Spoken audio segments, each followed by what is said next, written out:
Photo ತೆಕ್ಕೋಣ.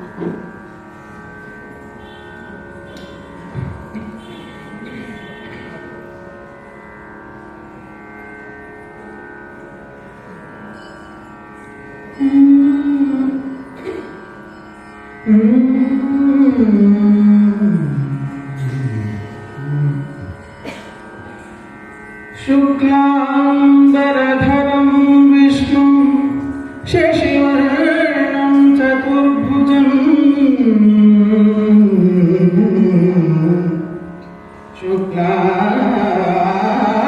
शुक्लाम्बरधरं विष्णुं शशिवर्णं चतुर्भुजं प्रसन्नवदनं ध्यायेत् प्रसन्नवदनं ध्यायेत् सर्वविघ्नोपशान्तये प्रसन्नवदनं ध्यायेत्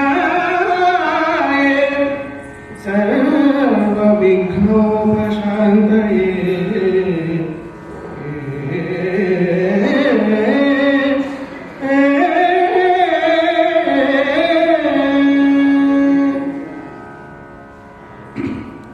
या कुन्देन्दु तुषारहारधवला या शुभ्रवस्त्रामिता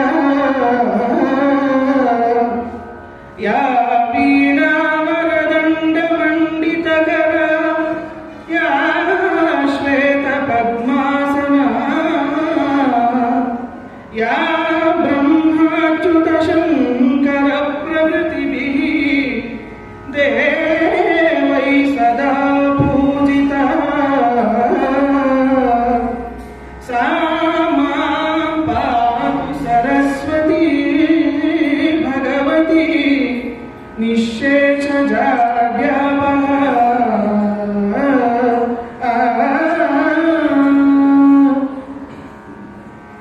गुरवे सर्वलोकानां भिषजे भवरोगिणां गुरवे सर्वलोकानां भिषजे भवरोगिणां निधये सर्वविद्यानां निधये सर्वविद्यानां दक्षिणामूर्तये नमः.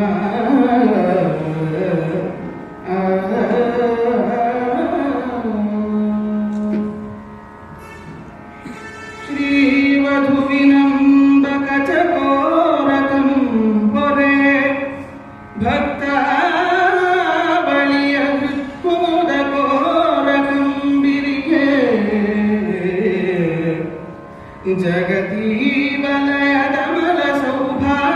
जगतीवलयदमलसौभाग्यरत्नाकरं पच्चिन्नेर्वर्ये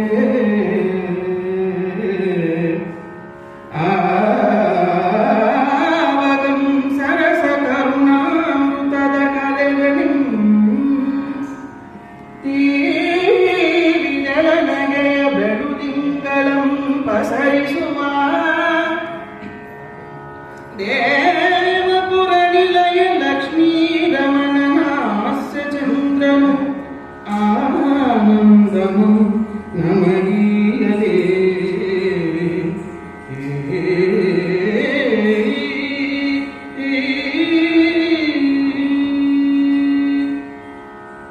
ಭೂವ್ಯಾಮ ಪಾತಾಳ ಲೋಕಗಳಲ್ಲಿ ಸಂಭಾವ್ಯವೆಂದೆನಿಸಿಕೊಳ್ಳುವ ಅಖಿಲ ದೇವರ್ಕಣಿಂ ಸೇವ್ಯನಾದ ಅಜನ ಪಟ್ಟದ ರಾಣಿ ವರದೆ ಕಲ್ಯಾಣಿ ಕಣಿವೆ ನಿವಾಣಿ ಕಾವ್ಯ ನಿರುಭುವನದೊಳ್ ಸಕಲ ಜನರಿಂದೆ ಸುಶ್ರಾವ್ಯಮಪ್ಪಂತೆ ಎನ್ನ ಬದಲಾಜ್ಯದಲ್ಲಿ ನೀನೇ ವ್ಯಾಪಿಸಿದೆ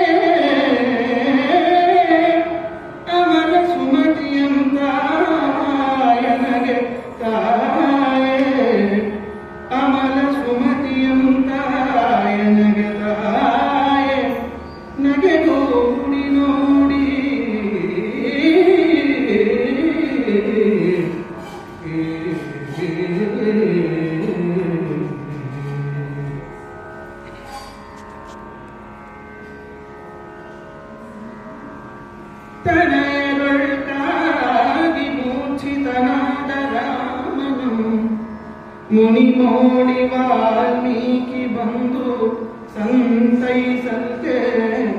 ತನಯಗೊಳ್ಕಾಗಿ ಮೂರ್ಛಿತನಾದ ರಾಮನು ಮುನಿ ಮೋಡಿ ವಾಲ್ಮೀಕಿ ಬಂದು ಸಂತೈಸಲ್ಕೆ. ವಿನುತಾಶ್ವಮೇಧಂ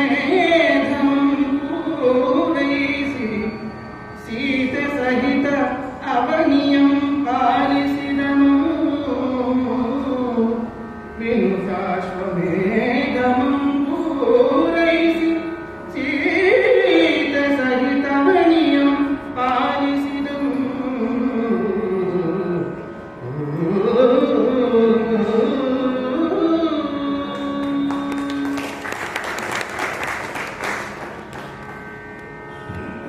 ವಾಗರ್ಥಾನಿವ ಸಂಪೃಕ್ತೌ ವಾಗರ್ಥ ಪ್ರತಿಪತ್ತಯೇ ಜಗದ ಪಿತರೌ ಒಂದೇ ಪಾರ್ವತೀ ಪರಮೇಶ್ವರು. ಶಬ್ದ ಮತ್ತು ಅರ್ಥಗಳಂತೆ ಬೆಸೆದುಕೊಂಡಿರುವ ಜಗತ್ತಿಗೆ ತಂದೆ ತಾಯಿ ಎನಿಸಿದಂತಹ ಪಾರ್ವತೀ ಪರಮೇಶ್ವರರನ್ನ ಶಬ್ದ ಮತ್ತು ಅರ್ಥಗಳ ಅನುಗ್ರಹಕ್ಕಾಗಿ ನಮಸ್ಕರಿಸ್ತಾ ಇದ್ದೇವೆ. ಅಗಜಾನನ ಪದ್ಮಾಕಂ ಗಜಾನನ ಮಹರ್ಷಿ ಅನೇಕದಂತಂ ಭಕ್ತಾನಾಂ ಏಕದಂತಂ ಉಪಾಸ್ಮಹೆ. ಯಾಕೆ ಇದನ್ನು ಹೇಳ್ತಾ ಇದ್ದೀನಿ ಅಂತ ಹೇಳಿದ್ರೆ, ಈ ಸ್ಥಳ ಅಂಥದ್ದು. ಮಹಾಗಣೇಶನ ಸನ್ನಿಧಿ. ಅಗಜಯ ಆನನ ಅಂತ ಹೇಳುವುದು ಗಣಪತಿಯನ್ನು ಕಾಣುವಾಗ ಪದ್ಮದಂತೆ ಅರಳುತ್ತಂತೆ. ಯಾಕೆ ಅಂತ ಕೇಳಿದ್ರೆ, ಅನೇಕ ಭಕ್ತರುಗಳು ಬಂದು ಆ ಮಹಾತ್ಮನನ್ನ ಪೂಜೆ ಮಾಡಿದರು, ಅವರನ್ನ ಬೇಕಾದಂತಹ ವರ ಬೇಕು ಅಂತ ಕೇಳಿದರು. ಅವರೆಲ್ಲರಿಗೂ ಕೂಡ ವರವನ್ನು ಅನುಗ್ರಹ ಮಾಡುವುದರ ಮುಖೇನವಾಗಿ ಆ ಮಹಾಶಯ ಮಹಾತ್ಮನಾಗುತ್ತಾನೆ, ಮಹನೀಯನಾಗ್ತಾನೆ, ದೇವದೇವೋತ್ತಮ ಎನಿಸಿಕೊಳ್ತಾನೆ. ಆ ಕಾರಣದಿಂದಾಗಿ ಅಗಜೆಯ ಮುಖ ಅಗಜೆಯ ಆನನ ಎನ್ನುವುದಂದ್ರೆ ಅರ್ಥಾತ್ ಗೌರಿಯ ಮುಖ ಎನ್ನುವುದು ಕಮಲದ ಹಾಗೆ ಅರಳಿತು ಅಂತ ಹೇಳಿ ಹೇಳ್ತಾರೆ. ಇಂದಿನ ದಿನವೂ ಬಹಳ ವಿಶೇಷ. ಅದರ ಜೊತೆಗೆ ನಮಗೆ ವಿಶೇಷವಾದ ದಿನವೂ ಕೂಡ ಹೌದು. ಯಾಕೆ ಅಂತ ಹೇಳಿದ್ರೆ, ಈ ವೇದಿಕೆ ಅನ್ನುವುದು ನಮಗೆ ಹೊಸದಲ್ಲದೆ ಹೋದರೂ ಸಹಿತ ಬಹಳ ವರ್ಷಗಳ ನಂತರ ಇಲ್ಲಿ ಮತ್ತೆ ಕುಳಿತುಕೊಳ್ಳುವಂತಹ ಯೋಗವನ್ನ ಆ ಭಗವಂತ ನಮಗೆ ಕರುಣಿಸಿದ್ದಾನೆ. ಈ ಗಮಕ ಕ್ಷೇತ್ರದಲ್ಲಿ ದುಡಿದಂತಹ ಮಹನೀಯರುಗಳು ಬಹಳಷ್ಟು ಮಂದಿ. ಆದರೆ ಅಂಥದ್ರಲ್ಲಿ ಇವತ್ತು ಪದ್ಮಶ್ರೀ ಪುರಸ್ಕೃತರು, ಕುಮಾರವ್ಯಾಸ ಪ್ರಶಸ್ತಿ ಪುರಸ್ಕೃತರು, ಕೀರ್ತಿಶೇಷ ಹೊಸಹಳ್ಳಿ ಕೇಶವಮೂರ್ತಿಗಳ ವೇದಿಕೆಯಲ್ಲಿ ನಾವು ಕೂತಿದ್ದೇವೆ ಅಂತ ಹೇಳಿದ್ರೆ ನಿಜವಾಗಲೂ ಸಹಿತ ನಮಗೆ ಬಹಳ ಆನಂದದಾಯಕ, ಅದರೊಟ್ಟಿಗೆ ಹೆಮ್ಮೆ ಪಡುವಂತಹ ಸ್ಥಿತಿ. ಅದರೊಟ್ಟಿಗೆ ಕುಮಾರವ್ಯಾಸ ಪುರಸ್ಕೃತರೇ ಆದಂತಹವರು ಇಲ್ಲಿ ಬಂದು ನಮ್ಮೊಟ್ಟಿಗಿದ್ದಾರೆ. ರಾಜಾರಾಮ ಮೂರ್ತಿಗಳು ಬಹಳ ದೊಡ್ಡವರು. ನಾವು ಸಣ್ಣಿದ್ದಾಗಿಂದ ಬಹಳ ನೋಡಿ ಬೆಳೆದವರು, ನಾವು ಮದ್ದೂರಿನಲ್ಲೇ ಬೆಳೆದವರು ನಾವು. ಹಾಗಾಗಿ ಬಹಳ ವಿಶೇಷವಾದಂತಹ ದಿನ. ಹೇಳಿ ಕೇಳಿ ಕುಮಾರವ್ಯಾಸ ಆತನ ಜನ್ಮದಿನ, ಮಹಾಶಯ ಕುಮಾರವ್ಯಾಸರ ಜನ್ಮದಿನದಂದು ಲಕ್ಷ್ಮೀಶ ಕವಿಯ ಜೈಮಿನಿ ಭಾರತವನ್ನ ವಾಚನ ವ್ಯಾಖ್ಯಾನ ಮಾಡುವಂತಹ ಸುಯೋಗ ನಮಗೆ ಬಂದಿತ್ತು. ಬಹುಶಃ ಪೂರ್ವಕೃತ ಪುಣ್ಯ ಅಂತ ನಾನು ಭಾವಿಸ್ತೇವೆ. ಬಹಳ ಹಿಂದಿನ ಕಥೆಗೆ ಹೋಗೋದಿಲ್ಲ. ಬಹುಶಃ ತಮಗೆ ಅನ್ನಿಸಿರಬಹುದು ಇವತ್ತಿನ ಕಥೆ ಏನು ಅಂತ ಹೇಳಿದ್ರೆ, ಶ್ರೀರಾಮ ತನ್ನ ಮಕ್ಕಳಾದಂತಹ ಲವಕುಶರ ಎದುರುಗಡೆ ಹೋಗ್ತಾನೆ. ಯುದ್ಧ ಸನ್ನಿಹಿತವಾಗುತ್ತದೆ. ಯುದ್ಧದಲ್ಲಿ ರಾಮ ಸೋಲ್ತಾನೆ. ಸೋತಂತಹ ರಾಮ ತನ್ನ ಮಕ್ಕಳು ಅಂತ ತಾನು ಭಾವಿಸ್ತಾನೆ, ಅವರನ್ನ ಪರಿಗ್ರಹಿಸ್ತಾನೆ. ಅದರೊಟ್ಟಿಗೆ ಸೀತೆಯನ್ನು ಕೂಡ ಪಡೆದು ಮುಂದೆ ಆತ ರಾಜಾರಾಮನಾಗಿ ಸೀತಾರಾಮನಾಗಿ ವಿಜೃಂಭಿಸ್ತಾನೆ ಎನ್ನುವುದು ಇವತ್ತಿನ ಕಥಾಹಂದರ. ಮೂಲದಲ್ಲಿ ಸೀತಾ ಪರಿತ್ಯಾಗ ಆದಮೇಲೆ ರಾಮ ಮತ್ತೆ ಸೀತೆಯನ್ನು ಪರಿಗ್ರಹಣ ಮಾಡುವುದು ಅಂತಿಲ್ಲ. ಆದರೆ ಕವಿ ಈ ತರ ಬರೆದಿರೋದ್ರಿಂದ ನಾವು ಅದನ್ನು ಹಾಗೆ ಅಂತ ಭಾವಿಸೋಣ. ರಾಮಾಯಣವಾಗಲಿ ಮಹಾಭಾರತವಾಗಲಿ ಮಹಾಕಾವ್ಯಗಳು ಅಂತ ಅನಿಸಿಕೊಂಡಿದ್ದು ಯಾಕೆ ಅಂತ ಹೇಳಿದ್ರೆ ಒಬ್ಬೊಬ್ಬರು ಒಂದೊಂದು ರೀತಿಯಲ್ಲಿ ನೋಡಿದಾಗಲೂ ಸಹಿತ ಅದು ಅವರವರೇ ಆದಂತಹ ರೀತಿಯಲ್ಲಿ ಕಾಣ್ತಾ ಹೋಗ್ತದೆ. ಉದಾಹರಣೆ ಕೊಡಬೇಕು ಅಂತ ಹೇಳಿದ್ರೆ ಸಣ್ಣ ಮಕ್ಕಳು ಚಂದ್ರನನ್ನು ಕಂಡ ಹಾಗೆ. ಈ ಸಣ್ಣ ಮಕ್ಕಳು ಹೇಗೆ ಅಂತಂದ್ರೆ, ಅಪ್ಪ ನೋಡು ಆ ಚಂದ್ರ ನನ್ನನ್ನೇ ನೋಡ್ತಾ ಇದ್ದಾನೆ, ನಾ ಹೋಗಲ್ಲೇ ಬರ್ತಾನೆ ಅಂತ. ಇಲ್ಲೂ ಹಾಗೆ ರಾಮಾಯಣ, ಎಷ್ಟು ರಾಮಾಯಣಗಳು ಬಂತು ಅಂತ ಹೇಳಿದ್ರೆ, ವಾಲ್ಮೀಕಿ ರಾಮಾಯಣ ಮೂಲವಾದರೆ ಕಂಬ ರಾಮಾಯಣ ಬಂತು, ಆಮೇಲೆ ಹೀಗೆ ಬಹಳಷ್ಟು ರಾಮಾಯಣಗಳು ಬಂದವು. ಆದರೆ ಬಹಳಷ್ಟು ಸ್ತರಗಳಲ್ಲಿ ರಾಮನನ್ನ ಕಾಣುವಂಥವರಾದರು. ಒಬ್ಬೊಬ್ಬರು ಒಂದೊಂದು ರೀತಿಯಲ್ಲಿ ರಾಮನನ್ನ ಕಂಡರು. ಅವರವರು ಕಂಡ ಹಾಗೆ ರಾಮನನ್ನ ಪ್ರತಿಷ್ಠಾಪನೆ ಮಾಡುತ್ತಾ ಹೋದರೆ. ಹಾಗೆ ಇಲ್ಲೂ ಕೂಡ ಜೈಮಿನಿ ಕವಿ, ಲಕ್ಷ್ಮೀಶ ಕವಿ ತಾನು ಕಂಡಂತಹ ಆದರ್ಶವನ್ನ, ತಾನು ಕಂಡಂತಹ ರಾಮನನ್ನ ತಾನಾಗಿಯೇ ಜನರಿಗೆ ತೋರಿಸುವ ನಿಟ್ಟಿನಲ್ಲಿ ಈ ರೀತಿಯಾಗಿ ಬರೆದಿದ್ದಾನೆ. ಆಶ್ಚರ್ಯ ಆಗಬಹುದು. ರಾಮಾಯಣ ಬೇರೆ, ಮಹಾಭಾರತ ಬೇರೆ. ರಾಮಾಯಣದಲ್ಲಿ ಮಹಾಭಾರತದಲ್ಲಿ ರಾಮಾಯಣ ಬರುವುದು ಹೇಗೆ? ರಾಮಾಯಣದಲ್ಲಿ ಮಹಾಭಾರತ ಬಂದ್ರೆ ತಪ್ಪು. ಯಾಕೆ ಅಂತಂದ್ರೆ ತ್ರೇತೆಯಲ್ಲಿ ಆದದ್ದು ರಾಮಾಯಣ, ದ್ವಾಪರದಲ್ಲಿ ಆದದ್ದು ಮಹಾಭಾರತ. ಒಂದು ಗುಲಗಂಜಿ ಶ್ರೇಷ್ಠ ಆದರೂ ಮಹಾಭಾರತ ಶ್ರೇಷ್ಠ. ಯಾಕೆ ಅಂತ ಕೇಳಿದ್ರೆ ಮಹಾಭಾರತದಲ್ಲಿ ರಾಮಾಯಣ ಬರ್ತದೆ. ಆ ಕಾರಣಕ್ಕ ರಾಮಸ್ಯ ಅಯನಂ ರಾಮಾಯಣ, ರಾಮ ನಡೆದದಾಗಿ ರಾಮಾಯಣವಾದರೆ ಮಹತ್ವ ಭಾರವತ್ವಾಚ ಮಹಾಭಾರತ ಉಚ್ಯತೆ. ಯಾಕೆ ಮಹತ್ವ ಆಯಿತು ಅಂತ ಕೇಳಿದ್ರೆ ಅದು ರಾಮಾಯಣಗಳಂತಹ ಮಹಾಕಾವ್ಯಗಳು, ಮಹಾತ್ಮರ ಕಥೆಗಳು ಅದರಲ್ಲಿ ಒಳಗೊಂಡಿದ್ರಿಂದಾಗಿ ಅದು ಮಹಾಭಾರತ ಅಂತ ಅನಿಸಿಕೊಳ್ಳುತ್ತದೆ. ಇಷ್ಟು ಈ ಮಹಾಭಾರತ ಮತ್ತೆ ರಾಮಾಯಣದ ಕಥೆಯಾದ್ರೆ, ಇಂದಿನ ಕಥೆಗೆ ಬರುವುದಾದ್ರೆ ಹಿಂದಿನ ಇವತ್ತಿನ ಕಥೆಗೂ ಹಿಂದೆ ಏನಾಗಿದೆ ಅಂತ ಕೇಳಿದ್ರೆ, ಲವಕುಶರು ಕುದುರೆಯನ್ನ ಕಟ್ಟಿದ್ದಾರೆ, ಅಶ್ವಮೇಧ ಕುದುರೆಯನ್ನ ಕಟ್ಟಿದ್ದಾರೆ. ಕಟ್ಟಿದಂತಹ ಅವರು ಮತ್ತೆ ಹಿಂಜರಿಯುವುದಿಲ್ಲ. ಹಿಂಜರಿದ ಮೇಲೆ, ಕಟ್ಟಿದ ಮೇಲೆ ಕಾಳಗಕ್ಕೆ ಅಂತ ಬರ್ತಾರೆ. ಬಂದ ಮೇಲೆ ನಾವೇನು ಮಾಡ್ಲಿಕ್ಕೆ ಆಗೋದಿಲ್ಲ ಅಂತ ಹೇಳಿ ಲಕ್ಷ್ಮಣನನ್ನು, ಶತ್ರುಘ್ನನನ್ನು, ಭರತನನ್ನು ಸಹಿತ ಗಾರಗೆಡಿಸಿ ಬಿಡ್ತಾರೆ. ಅಷ್ಟು ನಡೆದಿದೆ. 3 ಸಹೋದರರು ರಣಕ್ಷೇತ್ರದಲ್ಲಿ ಸೋಲನ್ನು ಕಾಣುತ್ತಾರೆ. ಇಕ್ಷ್ವಾಕು ವಂಶ ಪ್ರಭವೋ ರಾಮೋ ನಾಮ ಜನೇಶ್ರುತ ಅಂತ ಹೇಳಿ ಪ್ರಾರಂಭ ಆಗೋದು, ರಾಮನನ್ನು ವರ್ಣನೆ ಮಾಡೋದು. ಅಂತಹ ಇಕ್ಷ್ವಾಕು ವಂಶ ಲಲಾಮನಾದಂತಹ ರಾಮನ ಮಹಾಸೇನೆಗೆ ಸೋಲು ಬಂದಿದೆ ಅಂತ ರಾಮ ಚರರ ಮುಖೇನವಾಗಿ ಕೇಳ್ತಾನೆ. ಚರರು ಬಂದು ಹೇಳುತ್ತಾರೆ, ರಾಮ ಮುಂದೆ ಮತ್ತೆ ವಿಧಿ ಇಲ್ಲ, ನೀನೇ ಹೋಗಬೇಕು. ಯಾಗದಲ್ಲಿ ಯಾಜಿಯಾಗಿ ರಾಮ ಕುಳಿತಿರ್ತಾನೆ. ಆದ್ರೆ ಮುಂದೆ ಹೋಗ್ಬೇಕು ಅಂತ ಹೇಳಿದ್ರೆ ಎಂತಹ ವಿಪರೀತ ಸನ್ನಿವೇಶ ಬಂತು. ರಾವಣನಂತಹ ಮಹಾ ಅಸುರನನ್ನ ಕೊಂದಂತಹ ರಾಮ, 2 ಜನ ರಾಮ ಸೇನೆ 2 ಜನ ಸಣ್ಣ ಮಕ್ಕಳಿಂದ ಒಂದು ಸೋಲುತ್ತಾರೆ ಅಂತ ರಾಮನಿಗೂ ಕೂಡ ವಿಚಿತ್ರ ಆಯಿತು. ಅಯೋಧ್ಯಾಪುರದವರಿಗೂ ವಿಶೇಷ ಅಂತ ಅನ್ನಿಸ್ತು.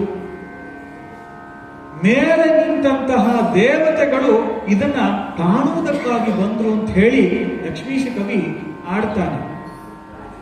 ನೋಡೋಣ, ರಾಮ ಹೊರಟಿದ್ದಾನೆ, ರಣಕ್ಷೇತ್ರಕ್ಕೆ ಬಂದಿದ್ದಾನೆ.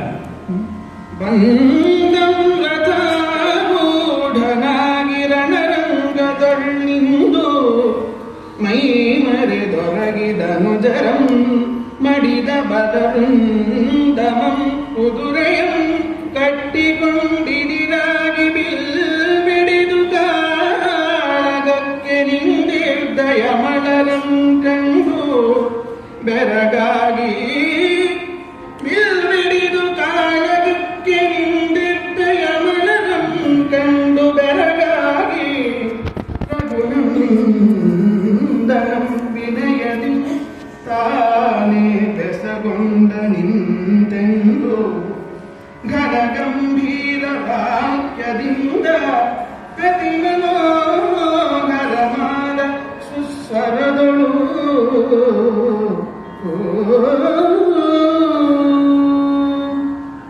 ಲೋಕಾಭಿರಾಮಂ ರಣರಂಗ ಧೀರಂ ರಾಜೀವನೇತ್ರಂ ರಘುವಂಶನಾಥಂ ಕಾರುಣ್ಯ ರೂಪಂ ಕರುಣಾಕರಂತಂ ಶ್ರೀರಾಮಚಂದ್ರಂ ಶರಣಂ ಪ್ರಪದ್ಯೆ ಅಂತ ಹೇಳಿ ಬುಧಕೌಶಿಕ ಋಷಿಗಳು ಹೇಳ್ತಾರೆ.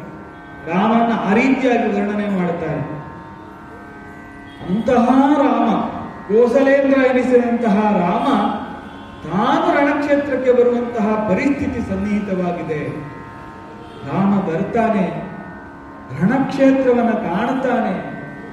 ಅಬ್ಬಾ, ವಿಶೇಷ, ವಿಚಿತ್ರ, ಸಖೇದಾಶ್ಚರ್ಯ ಎಲ್ಲವೂ ಕೂಡ ರಾಮನಿಗಾಗೋಗ್ತದೆ. ಯಾಕೆ ಅಂತ ಕೇಳಿದ್ರೆ, ಸೋಲು ಅಂತ ಹೇಳಿದ್ರೆ ಏನು ಅಂತ ಪ್ರಶ್ನೆ ಮಾಡುವಂತಹ ಸೇನೆ ಅವರದ್ದು. ಯಾವ ಕಾಲಕ್ಕೂ ಯಾವ ಕ್ಷಣದಲ್ಲಿಯೂ ಕನಸಿನಲ್ಲಿಯೂ ಸಹಿತ ಸೋಲನ್ನ ಕಾಣದಂತಹ ಸೇನೆ ಅದು ರಾಮಸೇನೆ.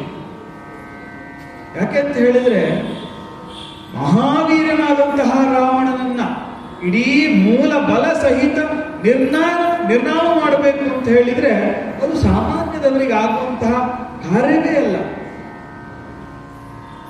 ಇಡೀ ದೇವತೆಗಳನ್ನ ಸೋಲಿಸಿದವನು ರಾವಣ, ಇಡೀ ಮಾನವರನ್ನ ಸೋಲಿಸಿದವನು ರಾವಣ. 14 ಭೂತಳಗಳಲ್ಲಿಯೂ ಸಹಿತ ರಾವಣ ತನ್ನ ಪ್ರಭುತ್ವವನ್ನು ಸ್ಥಾಪಿಸಿದವನು. ತಾನು ಹೇಳಿದಾಗ ಆಗ ಕ್ಷಣಕ್ಕೆ ಬ್ರಹ್ಮದೇವ ಬಂದು ಪಂಚಾಂಗ ಓದ್ತಾ ಇದ್ದ. ಅಂದ್ರೆ ಅವನ ಇಚ್ಛಾಶಕ್ತಿ, ಅವನ ಕರ್ತೃತ್ವ, ಅವನದ್ದಾದಂತಹ ಶಕ್ತಿಗಳು ಎಷ್ಟು ಉಂಟು ಅಂತ ನೀವು ಈಗ ಗಮನ ಹರಿಸಿ. ಅಂತಹ ರಾವಣನನ್ನ ಗಾರುಗೆಡಿಸಿದವನು ಶ್ರೀರಾಮಚಂದ್ರ. ನಿತ್ಯ ನಿಲುವಿನಲ್ಲಿ 17,000 ರಕ್ಕಸರನ್ನ ಆತ ನಿತ್ಯ ನಿಲುವಿನಲ್ಲಿ ಬಗ್ಗು ಬಡಿಯುತ್ತಾನೆ. ಅಂತಹ ರಾಮಚಂದ್ರ, ಅಂತಹ ರಾಮಚಂದ್ರನ ಸೇನೆ. ಕೇವಲ ನಾವು ರಾಮನನ್ನ ದೇವರು ಅಂತ ಹೇಳುವುದಲ್ಲ, ರಾಮನನ್ನ ರಾಜಾರಾಮ ಅಂತ ಅಷ್ಟೇ ಹೇಳುವುದಲ್ಲ. ಯಾಕೆ ರಾಮ ಅಂತಹ ಮಹತ್ತಿಕೆಯನ್ನು ಹೊಂದಿದ್ದಾನೆ ಅಂತ ಕೇಳಿದ್ರೆ, ಕಪಿಗಳು ಅಂತ ಹೇಳಿದ್ರೆ ಸ್ವಭಾವತಃ ಚಂಚಲ ಸ್ವಭಾವವನ್ನ ಉಳ್ಳಂಥವರು. ಅಂತಹ ಮಹಾಸೇನೆಯನ್ನ, ಅಂತಹ ಕಪಿಗಳನ್ನೇ ಸಹಿತ, ಅಂದ್ರೆ 1-2 ಕಪಿಗಳನ್ನಲ್ಲ, ರಾಮ ತನ್ನ ಅಂಕೆಯಲ್ಲಿ ಇಟ್ಟುಕೊಂಡದ್ದು 75 ಅದ್ಭುತ ಕಪಿ ಸೇನೆ, 75 ಪದ್ಮ ವಾನರ ಸೇನೆಯನ್ನ ತನ್ನ ಅಂಕೆಯಲ್ಲಿ ಇಟ್ಟುಕೊಂಡವನು. ಈಗ ಒಂದು ಕಪಿ ಆದ್ರೆ ನೀವು ಆಲೋಚನೆ ಮಾಡಿ, ಒಂದು ಮಂಗವಾದ್ರೆ, ಒಂದು ಮಂಗನ ಈಗ ಇಲ್ಲಿ ನೋಡಿದ್ರೆ ಇನ್ನೊಂದು ಕ್ಷಣಕ್ಕೆ ಇರುವುದಿಲ್ಲ. ಆ ಮರದಲ್ಲಿ ನೋಡಿ ಈ ಮರ ನೋಡುವಾಗ ಆ ಮರ ಕಾರಿರ್ತದೆ. ಅಂದ್ರೆ ಅಷ್ಟು ಚಂಚಲ ಸ್ವಭಾವದಲ್ಲಿರುವಂತಹ ಮಂಗಗಳನ್ನ ಏಕೀಕೃತಗೊಳಿಸಿ ಅಂತಹ ಕಪಿಸೇನೆಯನ್ನ ಲಂಕೆಯ ತುದಿಗೆ ತೆಗೆದುಕೊಂಡು ಹೋಗಿ ರಾವಣನಂತಹ ರಾಕ್ಷಸ ಸೇನೆಯನ್ನ ಬಗ್ಗು ಬಡಿದಂತಹ ಆ ಮಹಾಸೇನೆ 2 ಜನ ಹುಡುಗರ ಮುಂದೆ ಎಲ್ಲರೂ ಸಹಿತ ಕೆಳಗೆ ಬಿದ್ದಿದ್ದಾರೆ ಅಂತ.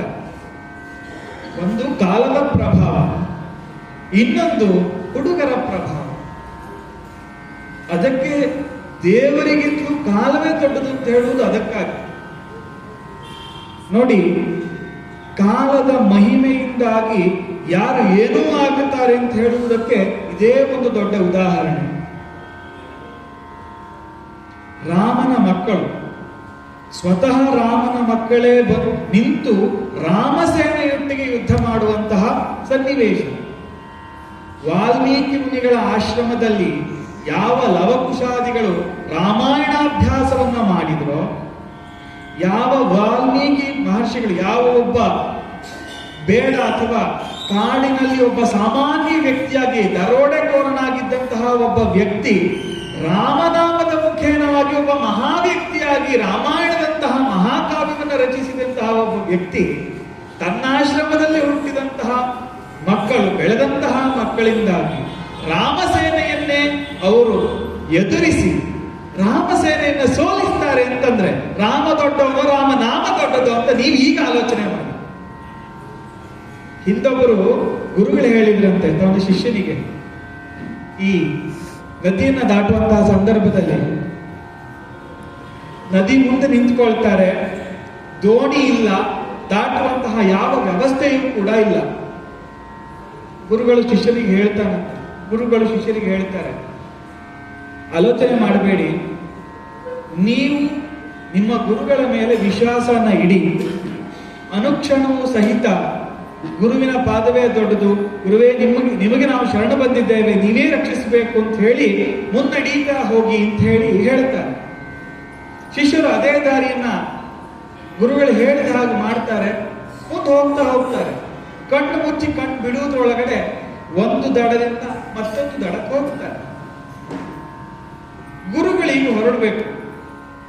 ಗುರುಗಳು ಏನು ಯೋಚನೆ ಮಾಡ್ತಾರೆ, ಸರಿ ಈಗ ನಾನು ಹೇಳಿಕೊಟ್ಟ ಮಂತ್ರವನ್ನ ಶಿಷ್ಯರು ಅರ್ಥ ಮಾಡಿಕೊಂಡು ಶಿಷ್ಯರು ಅದನ್ನೇ ಹೇಳಿ ಮುಂದೋಗಿದ್ದಾರೆ, ಈಗ ನನ್ನನ್ನು ನಾನೇ ಸ್ಮರಣೆ ಮಾಡಿದ್ರೆ ಸರಿ, ಹಾಗಾದ್ರೆ ಇದೇ ಒಂದು ಉತ್ತಮವಾದ ದಾರಿ ಅಂತ ಹೇಳಿ ನನ್ನ ಪಾದದ ಇದಕ್ಕೆ ನಾನೇ ಅರ್ಪಿಸಿಕೊಂಡಿದ್ದೇನೆ ಅಂತ ಹೇಳಿ ಗುರುಗಳು ಕಾಲನ್ನ ನದಿಗೆ ಇಡುತ್ತಾರೆ, ದುಬುಕ್ ಅಂತ ಹೇಳಿ ಕೆಳಗೆ ಬಿದ್ದುಬಿಡ್ತಾರೆ.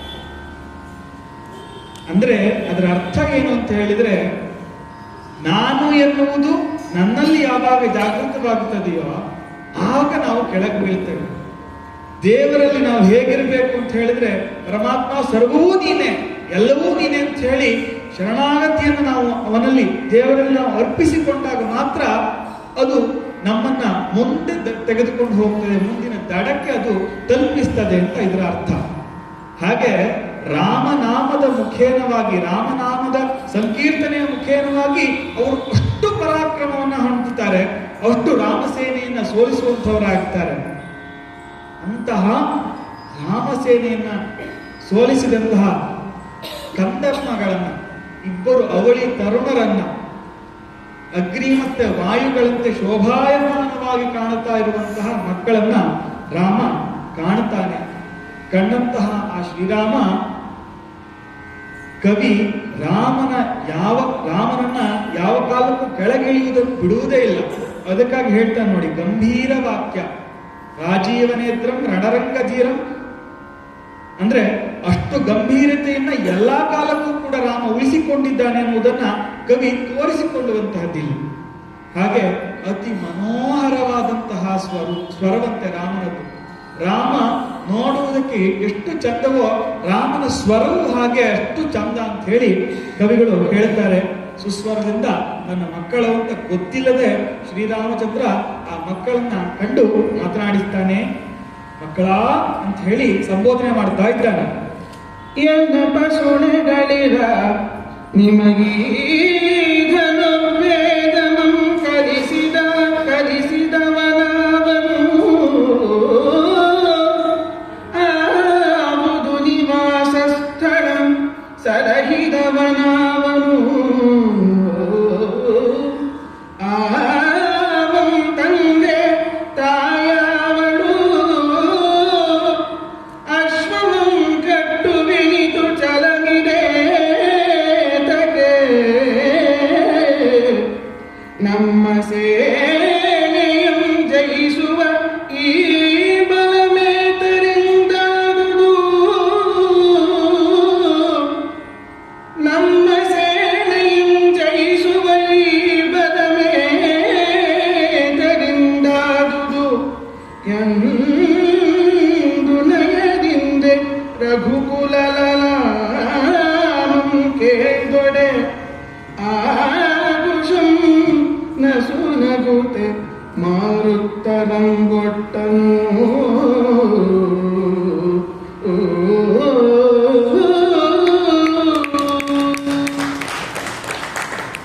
ಬಹುಶಃ ಈ ಮಕ್ಕಳನ್ನ ಕಂಡು ಆ ಮಕ್ಕಳತನಕ್ಕೆ ಸೇನೆ ಸೋತು ಹೋಯಿತು ಅಂತ ಹೇಳಿ ಅನ್ನಿಸ್ತಾ ಉಂಟು. ಯಾಕೆಂತ ಹೇಳಿದ್ರೆ ಅಷ್ಟು ಚಂದವಾಗಿದ್ದಾರೆ ಆ ಮಕ್ಕಳು. ಇಬ್ಬರು ಎರಡು ನಕ್ಷತ್ರಗಳಂತೆ ರಾರಾಜಿಸ್ತಾ ಇದ್ದಾರೆ ಅವರು. ಅಂತಹ ಮಕ್ಕಳನ್ನ ಕಂಡು ಶ್ರೀರಾಮಚಂದ್ರ ನೋಡಿ, ಎಂತಹ ವಿಪರ್ಯಾಸ ನೋಡಿ. ಜೀವನ ಅಂತ ಹೇಳುವುದು ನಮಗೆ ಊಹೆಗೂ ನಿಲುಕದಂತಹ ರೀತಿಯಲ್ಲಿ ನಮ್ಮನ್ನು ಕರೆದುಕೊಂಡು ಹೋಗ್ತದೆ ಅಂತ ಹೇಳುವುದಕ್ಕೆ ಇದೊಂದು ಜ್ವಲಂತವಾದ ನಿದರ್ಶನ. ಯಾಕೆ ನಾವು ರಾಮಾಯಣವನ್ನು ಓದಬೇಕು, ಯಾಕೆ ನಾವು ರಾಮಾಯಣವನ್ನು ಅರ್ಥವಿಸಿಕೊಳ್ಳಬೇಕು ಅಂತ ಹೇಳಿದ್ರೆ ಈ ಕಾರಣಕ್ಕಾಗಿ. ರಾಮಾಯಣದಲ್ಲಿ ಇಲ್ಲದೇ ಇರುವಂತಹದ್ದು ನಮ್ಮ ಜೀವಮಾನದಲ್ಲೇ ಇಲ್ಲ ಅಂತ ಹೇಳ್ತಾರೆ. ರಾಮಾಯಣ ಮತ್ತು ಮಹಾಭಾರತದಲ್ಲಿ ಇಲ್ಲದೇ ಇರುವಂತಹದ್ದು ಈ ನಮ್ಮ ಜೀವನದಲ್ಲೇ ಇಲ್ಲ. ರಾಮಾಯಣದಲ್ಲಿ ಇಲ್ಲದೇ ಇರುವಂತಹದ್ದು ಈ ಪ್ರಪಂಚದಲ್ಲೇ ಇಲ್ಲ ಅಂತ ಹೇಳಿ ತಿಳಿದವರಾಡುವಂತಹ ಮಾತು. ಅಂದ್ರೆ ಅಷ್ಟು ಸತ್ವಯುತವಾದದ್ದು. ಪ್ರತಿಯೊಬ್ಬರಿಗೂ ಕೂಡ ಅನ್ವಯವಾಗುವಂತಹದ್ದು ಈ ಕಥಾನಕ ಅಂತ ಹೇಳಿ ಇದರಿಂದ ಅರ್ಥ ಆಗುತ್ತದೆ. ತಂದೆ ಮಕ್ಕಳ ಸಂಬಂಧ, ಎದುರುಗಡೆಯೇ ಮಕ್ಕಳಿದ್ದಾರೆ, ಅಂತಹ ಮಕ್ಕಳನ್ನು ಗುರುತಿಸಲಾಗದಂತಹ ಸ್ಥಿತಿ ಈಗ ರಾಮಚಂದ್ರನಿಗೆ. ತನ್ನ ಮಕ್ಕಳನ್ನ ಕಂಡು ನೀವು ಯಾರು ಅಂತ ಕೇಳುವಂತಹದ್ದು.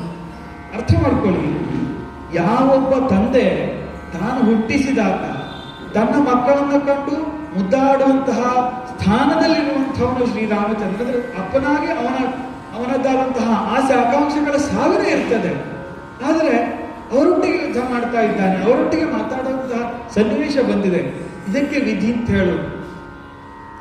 ಆ ಮಕ್ಕಳಲ್ಲಿ ಕೇಳ್ತಾನೆ. ಆಶ್ಚರ್ಯವಾಗಿದೆ, ಸಹಜ. ಯಾರೇ ಆದ್ರೂ ಸಹಿತ ದೊಡ್ಡ ಸೇನೆಯನ್ನು ಅಥವಾ ದೊಡ್ಡವರ ಎದುರಿಗೆ ನಿಂತಾಗ, ಏ ಹುಡುಗ, ನಿನ್ನ ಹೆಸರೇನು, ಎಲ್ಲಿಯವರು ನೀವು ಅಂತ ಕೇಳುವುದು ಸಹಜ. ಆ ಸಹಜ ರೀತಿಯಲ್ಲಿ ಶ್ರೀರಾಮಚಂದ್ರ ಮಕ್ಕಳನ್ನ ಮಾತನಾಡಿಸ್ತಾ ಇದ್ದಾನೆ. ಅವನಿಗೊಂದು ಕುತೂಹಲ ಹುಟ್ಟಿದೆ. ಇಷ್ಟೆಲ್ಲ ಮಾಡ್ತಾರೆ ಈ ಹುಡುಗರು ಅಂತಾದ್ರೆ ಯಾರಿರಬಹುದು, ಎಲ್ಲಿಯವರಾಗಿರಬಹುದು ಅಂತ ಹೇಳಿ ನನಗೆ ತಾನೇ ತನ್ನ ಮನಸ್ಸಿನಲ್ಲಿ ತಾನೇ ಹಾಗಿರ್ಬೋದಾ ಹೀಗಿರ್ಬೋದಾ ಅಂತ ಹೇಳಿಕೊಳ್ಳುವುದಕ್ಕಿಂತ ಈ ಮಕ್ಕಳಲ್ಲಿ ಕೇಳ್ಬಿಟ್ರೆ ಬಹಳ ಉತ್ತಮ ಅಂತ ಹೇಳಿ ರಾಮ ತನ್ನ ಮಕ್ಕಳಲ್ಲಿ ಅಂದ್ರೆ ಲವಕುಶರಲ್ಲಿ ಪ್ರಶ್ನೆ ಮಾಡ್ತಾ ಇದ್ದಾರೆ. ಯಾರ ನೀವು, ಎಲ್ಲಿಂದ ಬಂದವರು, ಎಲ್ಲಿ ಇದ್ದವರು, ನಿಮ್ಮ ತಾಯಿ ತಂದೆಯರು ಯಾರು, ಈ ಧನುರ್ವೇದವನ್ನ ನೀವು ಎಲ್ಲಿ ಕಲಿತಿರಿ, ನಿಮ್ಮ ಗುರುಗಳು ಯಾರು, ಅದೇ ಎಲ್ಲದಕ್ಕಿಂತ ಹೆಚ್ಚಾಗಿ ಈ ಕುದುರೆಯನ್ನ ಕಟ್ಟುವುದಕ್ಕೆ ನಿಮಗೆ ಯಾಕೆ ಮನಸ್ಸು ಬಂತು, ಇದು ಬಹಳ ಮುಖ್ಯವಾದ ಪ್ರಶ್ನೆ. ಯಾಕೆಂತಂದ್ರೆ ಈ ಲವಕುಶರು ಯಾವ ರಾಜ್ಯದ ಅರಸರಲ್ಲ, ಯಾವ ರಾಜ್ಯದ ರಾಜಕುಮಾರರಲ್ಲ. ಈ ಕ್ಷಣಕ್ಕೆ ಒಂದು ಬ್ರಾಹ್ಮಣರ ಹುಡುಗರ ಹಾಗೆ ಕಾಣುತ್ತಾ ಇದ್ದಾರೆ ವೇಷಭೂಷಣಗಳನ್ನು ನೋಡಿದ್ರೆ. ಅಂದ್ರೆ ಒಂದು ಒಟ್ಟುಗಳ ರೀತಿಯಲ್ಲಿ ಇದ್ದಾರೆ. ಈ ಆಶ್ರಮವಾಸಿಗಳಾದಂತಹ ನಿಮಗೆ ಈ ಅಶ್ವವನ್ನು ಕಟ್ಟುವಂತಹ ಛಲ ಯಾಕೆ ಬಂತು ಅಂತ ಹೇಳಿ ಕೇಳ್ತಾ ಇದ್ದಾನೆ. ಅದೆಲ್ಲಕ್ಕಿಂತ ಹೆಚ್ಚಾಗಿ ಇಷ್ಟು ರೀತಿಯಾದಂತಹ ಬಲ ನಿಮಗೆ ಹೇಗೆ ಬಂತು ಅಂತ ಹೇಳಿ ಪ್ರಶ್ನೆನ ಕೇಳ್ತಾನೆ. ಅದಕ್ಕೆ ಆ ಮಕ್ಕಳು ಉತ್ತರವನ್ನು ಕೊಡ್ತಾರೆ. ಹೇಗೆ ಅಂತ ಹೇಳಿದ್ರೆ, ರಾಜೇಂದ್ರ ನೀನೆಮ್ಮೊಳಗವಕ್ಕೆ ಬಿಲ್ಗೊಂಡು ಆಜಿಯಂ ಬಿಡಿಸಿಕೊಳ್ಳಲದೊಡೆ ಮರುಳ ಪ್ರಯೋಜಕದ ಮಾತಿದೇಗೆ ನಿರುಪಮ ಕ್ಷಾತ್ರ ಪೌರುಷವನು ಇದು ಬರಿದೆ ಸೋಜಿರದೊಳೆಮ್ಮ ಜನನ ಸ್ಥಿತಿಗಳಂ ಕೇಳೊಡೆ ಈ ಜಗಂ ಮೆಚ್ಚದೆಚ್ಚಾಡಿ ನೋಡೆನುತೆ ಕುಶನು ಆ ಜಲಜ ಮಿತ್ರ ಕುಲ ತಿಲಕನಂ ಬಗೆಯದೆ ನುಡಿದೊಡೆ ಆ ಕುಶನು ಜಲಜ ಮಿತ್ರ ಕುಲ ತಿಲಕನಂ ಬಗೆಯದೆ ನುಡಿದೊಡೆ ಆತ ನಿಂತೆಂದನು.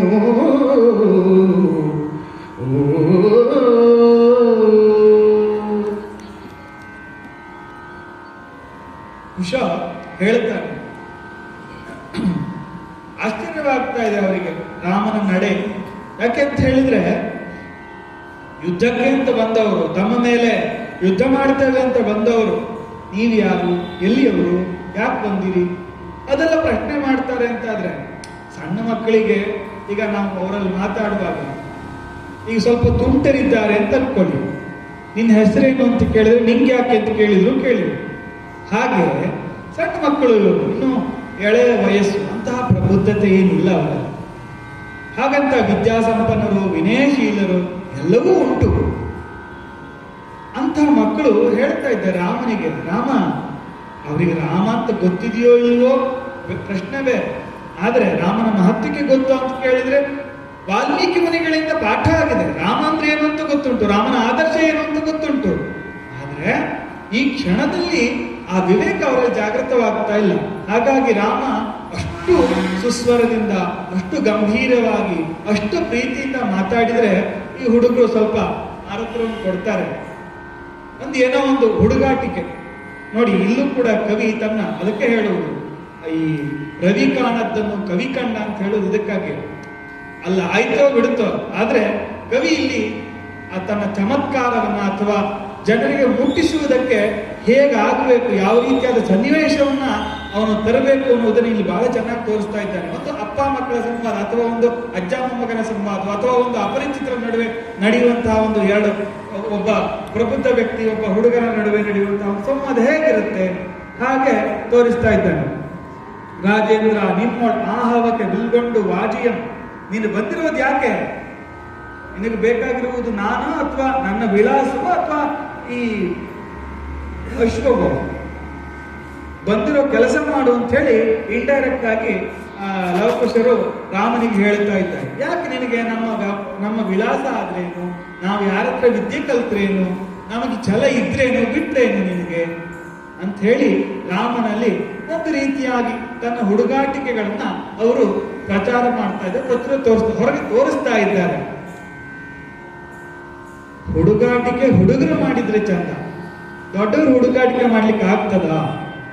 ಅವರದ್ದಾದಂತಹ ವಯಸ್ಸು, ರಾಮನದ್ದಾದಂತಹ ವ್ಯಕ್ತಿತ್ವ, ಅದೆಲ್ಲವನ್ನು ಅವರು ರಾಮ ಉಳಿಸಿಕೊಳ್ತಾನೆ ಅನ್ನೋದನ್ನ ಮುಂದಿನ ಪದ್ಯದಲ್ಲಿ ಹೇಳ್ತಾನೆ. ಶಿಶುಗಳಾಗಿ ಆ ನಿಮ್ಮೊಳಗೆ ಕಾಳಗವೇ ಪರವಶರಾಗಿ ಬಿದ್ದನುಜರಂ ಕಂಡು ಕಥೆಯೊಳ ಆಮ್ ವಿಶಿಖಮಂ ತೊಡುವಡೆ ಮನ ಒಡಂಬಡು.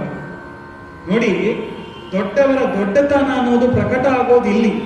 ಸಣ್ಣ ಮಕ್ಕಳ ಎದುರುಗಡೆ ನಾವು ಸಣ್ಣತನವಾಗಿ ಮಾಡಿದ್ರೆ ನಾವು ಸಣ್ಣವರಾಗ್ತೇವೆ ಬಿಟ್ರೆ ದೊಡ್ಡವರಾಗೋದಿಲ್ಲ. ಇಲ್ಲಿ ಹಾಗೆ ರಾಮ ತನ್ನ ದೊಡ್ಡತನವನ್ನು ತೋರಿಸ್ತಾ ಇದ್ದಾನೆ. ಮಕ್ಕಳೇ, ನಿಮ್ಮ ಮೇಲೆ ನಾನು ಸಿಟ್ಟಾಗಿ ನಾನು ಕೈ ಮಾಡುವುದಕ್ಕೆ ನನ್ನ ಮನಸ್ಸು ಬರ್ತಾ ಇಲ್ಲ. ಯಾಕೆ ಅಂತ ಕೇಳಿದ್ರೆ, ನೀವು ಸಣ್ಣ ಮಕ್ಕಳು, ಶಿಶುಗಳು. ರಾಮನ ಅನುಭವ, ರಾಮನ ವ್ಯಕ್ತಿತ್ವದ ಮುಂದೆ ಇವರು ಈಗ ತಾನೇ ನವಜಾತ ಶಿಶುಗಳು ಅಂತ ಹೇಳಬಹುದು. ಮನ ಒಡಂಬಡು, ನಿಮ್ಮನ್ನ ನಾನು ಹೊಡೆಯುವುದಕ್ಕೋ ಬಡಿಯುವುದಕ್ಕೋ ನನ್ನ ಮನಸ್ಸು ಒಪ್ಪುತ್ತಾ ಇಲ್ಲ. ಬಹುಶಃ ಈ ಹುಡುಗರನ್ನ ಕಂಡು ಉಳಿದವರಿಗೂ ಹಾಗೆ ಆಯ್ತು ಅಂತ ಅರ್ಥ. ಈ ಲವಕುಶರ ಬಾಣ ತಾಗುವ ಮುನ್ನ ಇವರು ಹುಡುಗರು ಇವರನ್ನು ಹೊಡೆಯುವುದು ಹೇಗೆ ಅಂತ ಅವರು ಆಲೋಚನೆ ಮಾಡುವಾಗಲೇ ಬಾಣ ತಾಗಿ ಬಿದ್ದುಬಿಟ್ಟಿದ್ದಾರೆ. ಲಕ್ಷ್ಮಣ, ಭರತ, ಶತ್ರುಘ್ನ ಇವರೆಲ್ಲ. ಹಾಗೆ ಅದಕ್ಕಾಗಿ ಬೇಕು ಈಗ ಹೊಡೆಯುವುದಾಗಿ ಬಡಿಯುವುದಾಗಿ ಕ್ಷಾತ್ರೀಯತೆ ಅಂತ ಹೇಳುವಾಗ, ಅಂದ್ರೆ ರಣಕ್ಷೇತ್ರದಲ್ಲಿ ಏನೇ ಮಾಡುವಾಗಲೂ ಸಹಿತ ನಾವು ನಾಳೆ ಹೊಡೆತ ತಿಂದ್ರೆ ಇಂಥವ್ರಿಂದ ಹೊಡೆತ ತಿಂದಿದ್ದೇವೆ, ನಾವು ಇಂಥವ್ರಿಗೆ ಹೊಡೆದಿದ್ದೇವೆ ಅಂತ ಹೇಳುವುದಕ್ಕಾದ್ರೂ ನಿಮ್ಮ ವಿಳಾಸ ಬೇಕು. ಅದಕ್ಕಾಗಿ ನಿಮ್ಮ ವಿಳಾಸ ಹೇಳ್ತೀರಾ ಅಂತ ಹೇಳಿ ರಾಮ ಆ ಹುಡುಗರಲ್ಲಿ ಕೇಳುತ್ತಾನೆ. ಅಷ್ಟು ಗಂಭೀರವಾಗಿ, ಅಷ್ಟು ಪ್ರೀತಿಯಿಂದ ರಾಮ ಕೇಳುವಾಗ ಒಳ್ಳೆ ಕರಗುತ್ತದೆಯಂತೆ. ಮಕ್ಕಳು ಕರಗದೆ ಇರ್ತಾರ ಹಾಗೆ ಹೇಳ್ತಾರೆ. ಈ ತಪೋವನದೊಳ್ ಎಮ್ಮವರನವಳಿಯಾಗಿ ಸೀತೆಯೋರ್ವಳೆ ಪಡೆದಳು. ಅನುದಿನದೊಳಾರೈದು ಜಾತೋಪನಯನಾದಿ ಕರ್ಮಂಗಳಂ ಮಾಡಿ ನಿಗಮಾಗಮ ಸ್ಮೃತಿಗಳಂ ವ್ರಾತಮಂ ಭರಿಸಿ ಕಾರ್ಮುಕ ವೇದಮಂ ಕಲಿಸಿ ನೀತಿಗಳ ನರುವಿ ರಾಮಾಯಣವನೋದಿಸಿ ಮಹಾತಿ ಬಲರನಿಸಿದಂ ವಾಲ್ಮೀಕಿ ಮುನಿಪನೆಂದೊರೆದು ಮಹಾತಿ ಬಲರನಿಸಿದಂ ವಾಲ್ಮೀಕಿ ಮುನಿಪನೆಂದೊರೆದು ಮಗುಳಿಂತೆಂದನು.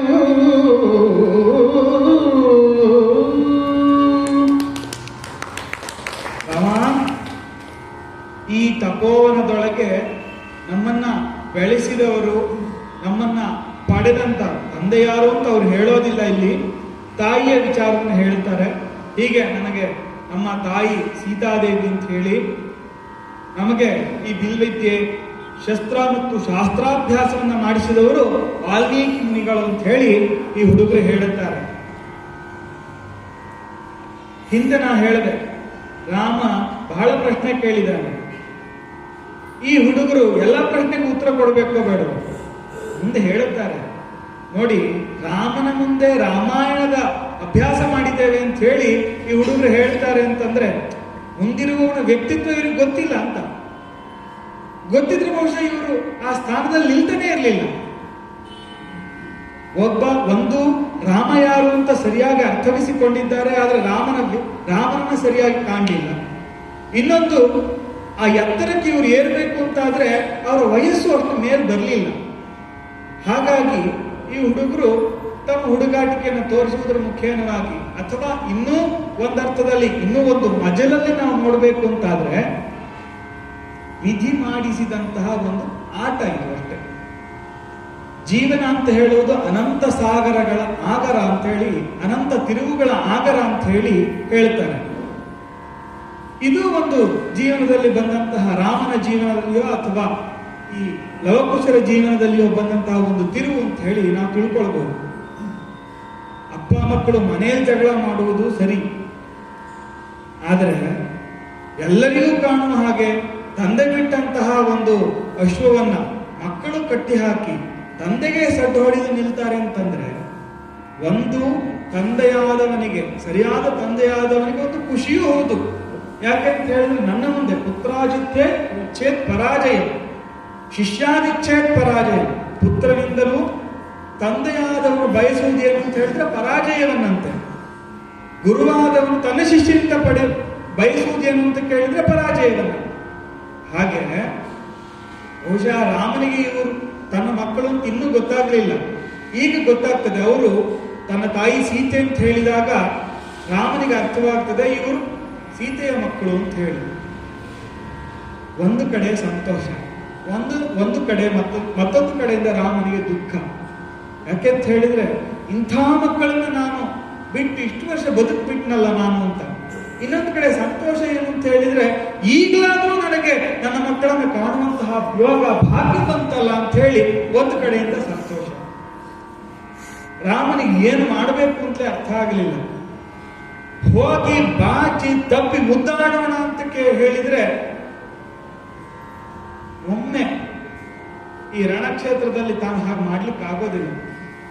ಎಲ್ಲರೂ ಕಾಣ್ತಾ ಇದ್ದಾರೆ, ಎಲ್ಲರೂ ಸುತ್ತುವರೆದಿದ್ದಾರೆ, ರಾಮ ಸೇನೆ ಇದೆ, ಎಲ್ಲರೂ ನೋಡ್ತಾ ಇದ್ದಾರೆ. ಅವರು ಮುಂದೆ ರಾಮ ಹೋಗಿ ತನ್ನ ಮರ್ಯಾದೆಯನ್ನು ಬಿಟ್ಟು ತಾನು ಮುಂದೆ ಹೋಗೋದಕ್ಕಾಗೋದಿಲ್ಲ. ಯಾಕಂತ ಹೇಳಿದ್ರೆ ಒಮ್ಮೆ ಈಗ ಸೀತೆಯ ಮಕ್ಕಳು ಅಂತ ಇವ್ರು ಹೇಳ್ಕೊಳ್ಬಹುದು, ಸೀತೆ ಅಂತ ಹೇಳಿ ಬೇರೆ ಯಾರಾದ್ರೂ ಇರಬಹುದಲ್ಲ. ಸೀತೆಯನ್ನ ಎಲ್ಲರ ಮುಂದೆ ಬಿಟ್ಟಂತಹ ರಾಮ ಈಗ ಸೀತೆಯ ಅನುಪಸ್ಥಿತಿಯಲ್ಲಿ ಇವರು ತನ್ನ ಮಕ್ಕಳು ಅಂತ ಹೇಳಿ ಒಪ್ಪಿಕೊಳ್ಳುವುದು ಹೇಗೆ? ಎಂತಹ ಸಂದಿಗ್ಧ ನೋಡಿ. ತನ್ನ ಮಕ್ಕಳು ಅಂತ ಗೊತ್ತಿದ್ರೂ ಸಹಿತ ತನ್ನ ಮಕ್ಕಳನ್ನ ಮಗನೇ ಅಂತ ಕರೆಯಲಾರದಂತಹ ಒಂದು ಸ್ಥಿತಿ ರಾಮನಿಗೆ ಬಂದಿದೆ. ಎದುರಿಗೆ ತನ್ನಪ್ಪ ಇದ್ರೂ ಸಹಿತ ಆ ಮಕ್ಕಳಿಗೆ ಅಪ್ಪ ಅಂತ ಕರೆಯಲಾಗದೆ ಹೋದಂತಹ, ತಿಳಿದುಕೊಳ್ಳುವುದಕ್ಕೆ ಆಗದೆ ಹೋದಂತಹ ಸ್ಥಿತಿ ಆ ಮಕ್ಕಳಿಗೆ ಬಂದಿದೆ. ಯಾವೊಬ್ಬ ತಂದೆಗೂ ಸಹಿತ ಜೀವನದಲ್ಲಿ ಇಂತಹ ಸ್ಥಿತಿ ಬರಕೂಡದು. ಯಾವೊಬ್ಬ ಮಕ್ಕಳಿಗೂ ಸಹಿತ ಇಂತಹ ಸ್ಥಿತಿ ಬರಕೂಡದು. ಅಂತಹ ಸ್ಥಿತಿ ಈ ಮಕ್ಕಳಿಗೆ ಬಂದಿದೆ.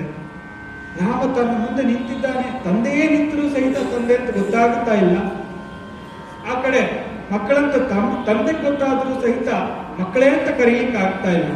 ಅಂತಹ ಒಂದು ಸಂದಿಗ್ಧದಲ್ಲಿ ರಾಮ ಮತ್ತು ಲವಕುಶರು ನಿಂತಿದ್ದಾರೆ. ಅಷ್ಟನ್ನು ಹೇಳ್ತಾರೆ, ತಮ್ಮ ವಿಳಾಸ ಹೀಗೆ, ತಾವು ಇಂಥಲ್ಲಿ ಕಲ್ತದ್ದು. ಇನ್ನೊಂದು ಬಹಳ ಮುಖ್ಯವಾಗಿ ಅವರು ಹೇಳ್ತಾರೆ, ತಮಗೆ ಹೇಗೆ ಇಂತಹ ಛಲ ಬಂತು, ಇಂತಹ ಪೌರುಷಗಳು, ಶಕ್ತಿ, ಶೌರ್ಯ ಇದೆಲ್ಲದೂ ಹೇಗೆ ಬಂತು ಅಂತ ಕೇಳಿದ್ರೆ, ರಾಮನಾಮ ಪಠನಾಭ್ಯಾಸ ಅಥವಾ ರಾಮಾಯಣ ಅಭ್ಯಾಸ ಮಾಡುವುದರ ಮುಖ್ಯವಾಗಿ ನಮಗೆ ಇಂತಹ ಶಕ್ತಿ ಬಂತು, ಇಷ್ಟು ಕಾದಾಡುವುದಕ್ಕೆ ನಮಗೆ ಇಂತಹ ಛಲ ಬಂತು ಅಂತ ಹೇಳಿ ಲವಕುಶರು ಹೇಳ್ತಾರೆ. ರಾಮನ ಮುಂದೆ ಇದೆಲ್ಲ ನಡೀತಾ ಇದೆ, ಅಂತಹ ಲೀಲೆ ಅಲ್ವೋ ದೇವರದ್ದು.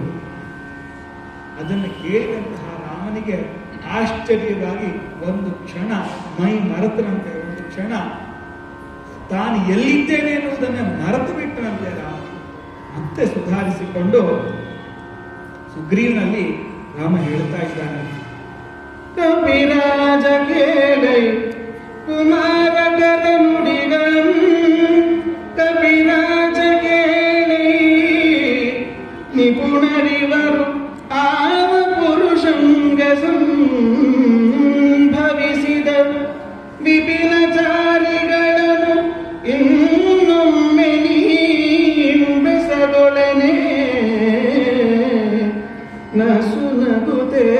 ಸುಗ್ರೀವನು ಕಪನ ಕುಲಜಾತ ಪುರಾಣ ಪುರುಷೋತ್ತಮನ ವಿಪುಲ ಸಂತತಿಗಳಿವರು.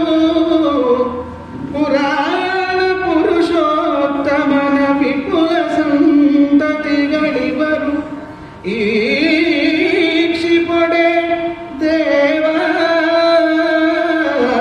ಈಕ್ಷಿಪೊಡೆ ನಿನ್ನುಪರೂಪಮಾಗಿರ್ಪುದು ನಿನ್ನುಪರೂಪಮಾಗಿರ್ಪುದು ಅಲ್ಲದೊಡೆ ಅವರ್ಗಿನಿತು ಸತ್ವಮೆತ್ತರದು ಅಲ್ಲದೊಡೆ ಅವರ್ಗಿನಿತು ಸತ್ವಮೆತ್ತಣದೆಂದನು.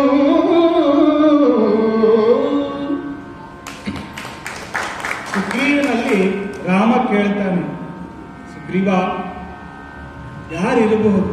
ರಾಮ ಅವರಲ್ಲೇ ಪ್ರಶ್ನೆ ಮಾಡಿದ್ದಾನೆ, ಉತ್ತರವನ್ನು ಅವರು ಕೊಟ್ಟಿದ್ದಾರೆ. ಈಗ ಕೆಲವೊಂದ್ಸರಿ ನಾವು ಉತ್ತರ ಗೊತ್ತಿದ್ದು ಪ್ರಶ್ನೆ ಮಾಡೋದಿರ್ತದೆ. ಎದುರಿಗಿದ್ದವರು ಕೈ ಒರೆಸ್ಕೊಳ್ತಾ ಬಂದಿರ್ತಾರೆ ಊಟ ಮಾಡಿ, ಅವರಲ್ಲಿ ನಾವು ಕೇಳುವುದಿರ್ತದೆ. ಒಂದು ಕೇಳಬೇಕು, ಸಂಪ್ರದಾಯ ಕೇಳ್ತೇವೆ, ಊಟ ಆಯ್ತು ಅಂತ. ಉತ್ತರ ಗೊತ್ತುಂಟು ನಮ್ಗೆ. ಈಗ ಒಂದೋ ಊಟ ಆಗಿದೆ, ಇಲ್ಲ ಅಂತಂದ್ರೆ ಊಟ ಆಗಿಲ್ಲ. ಎರಡರಲ್ಲೊಂದು. ಕೈ ಒರೆಸ್ಕೊಂಡು ಬರ್ತಾ ಇದ್ದಾರೆ ಅಂತಂದ್ರೆ ಆಗಷ್ಟೇ ಊಟಕ್ಕೆ ಕೈ ತೊಳೆದು ತಯಾರಾಗಿ ಬರ್ತಾ ಇದ್ದಾರೆ, ಇಲ್ಲ ಅಂತಂದ್ರೆ ಊಟ ಆಗಿ ಕೈ ತೊಳೆದು ತಾಂಬೂಲ ಚರವಣಕ್ಕೆ ಬರ್ತಾ ಇದ್ದಾರೆ ಅಂತ. ಹಾಗೆ ಉತ್ತರ ಗೊತ್ತುಂಟು ರಾಮನಿಗೆ, ಇವರು ತನ್ನ ಮಕ್ಕಳು ಅಂತ. ಆದರೂ ಸಹಿತ ಕಪಿರಾಜ ಕೇಳೈ ಅಂತ ಹೇಳಿ ಸುಗ್ರೀವನನ್ನ ಸಂಬೋಧಿಸಿ ಹೇಳುವುದು ಯಾಕೆ ಅಂತಂದ್ರೆ, ರಾಮನಿಗೆ ಗೊತ್ತು, ರಾಮ ಇವರಿಗೂ ಗೊತ್ತಾಗಲಿ ಅಂತ. ತನ್ನ ಮನಸ್ಸಿನಲ್ಲಿ ಇವರು ಮಕ್ಕಳು ಅಂತ ಗೊತ್ತಾಯ್ತು, ಇವರ ಮನಸ್ಸಿನಲ್ಲಿ ಏನಿದೆ, ರಾಮ ಒಪ್ಪಿಕೊಳ್ತಾನೋ ಇಲ್ವೋ ಅಂತ ಅವ್ರು ನೋಡ್ತಾ ಇದ್ದಾರೆ. ರಾಮ ಇವ್ರ ಮುಖ ನೋಡ್ಕೊಂಡು ಇವ್ರು ಒಪ್ಪಿಕೊಳ್ತಾರೋ ಇಲ್ವೋ ಅಂತ ನೋಡ್ತಾ ಇದ್ದಾರೆ.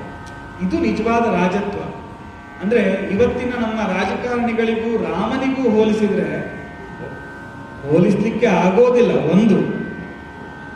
ಒಂದೊಮ್ಮೆ ನಾವು ಹೋಲಿಸಿದ್ರೂ ಸಹಿತ ಆ ಅಂತರವನ್ನು ನಾವಿಲ್ಲಿ ಕಾಣಬಹುದು.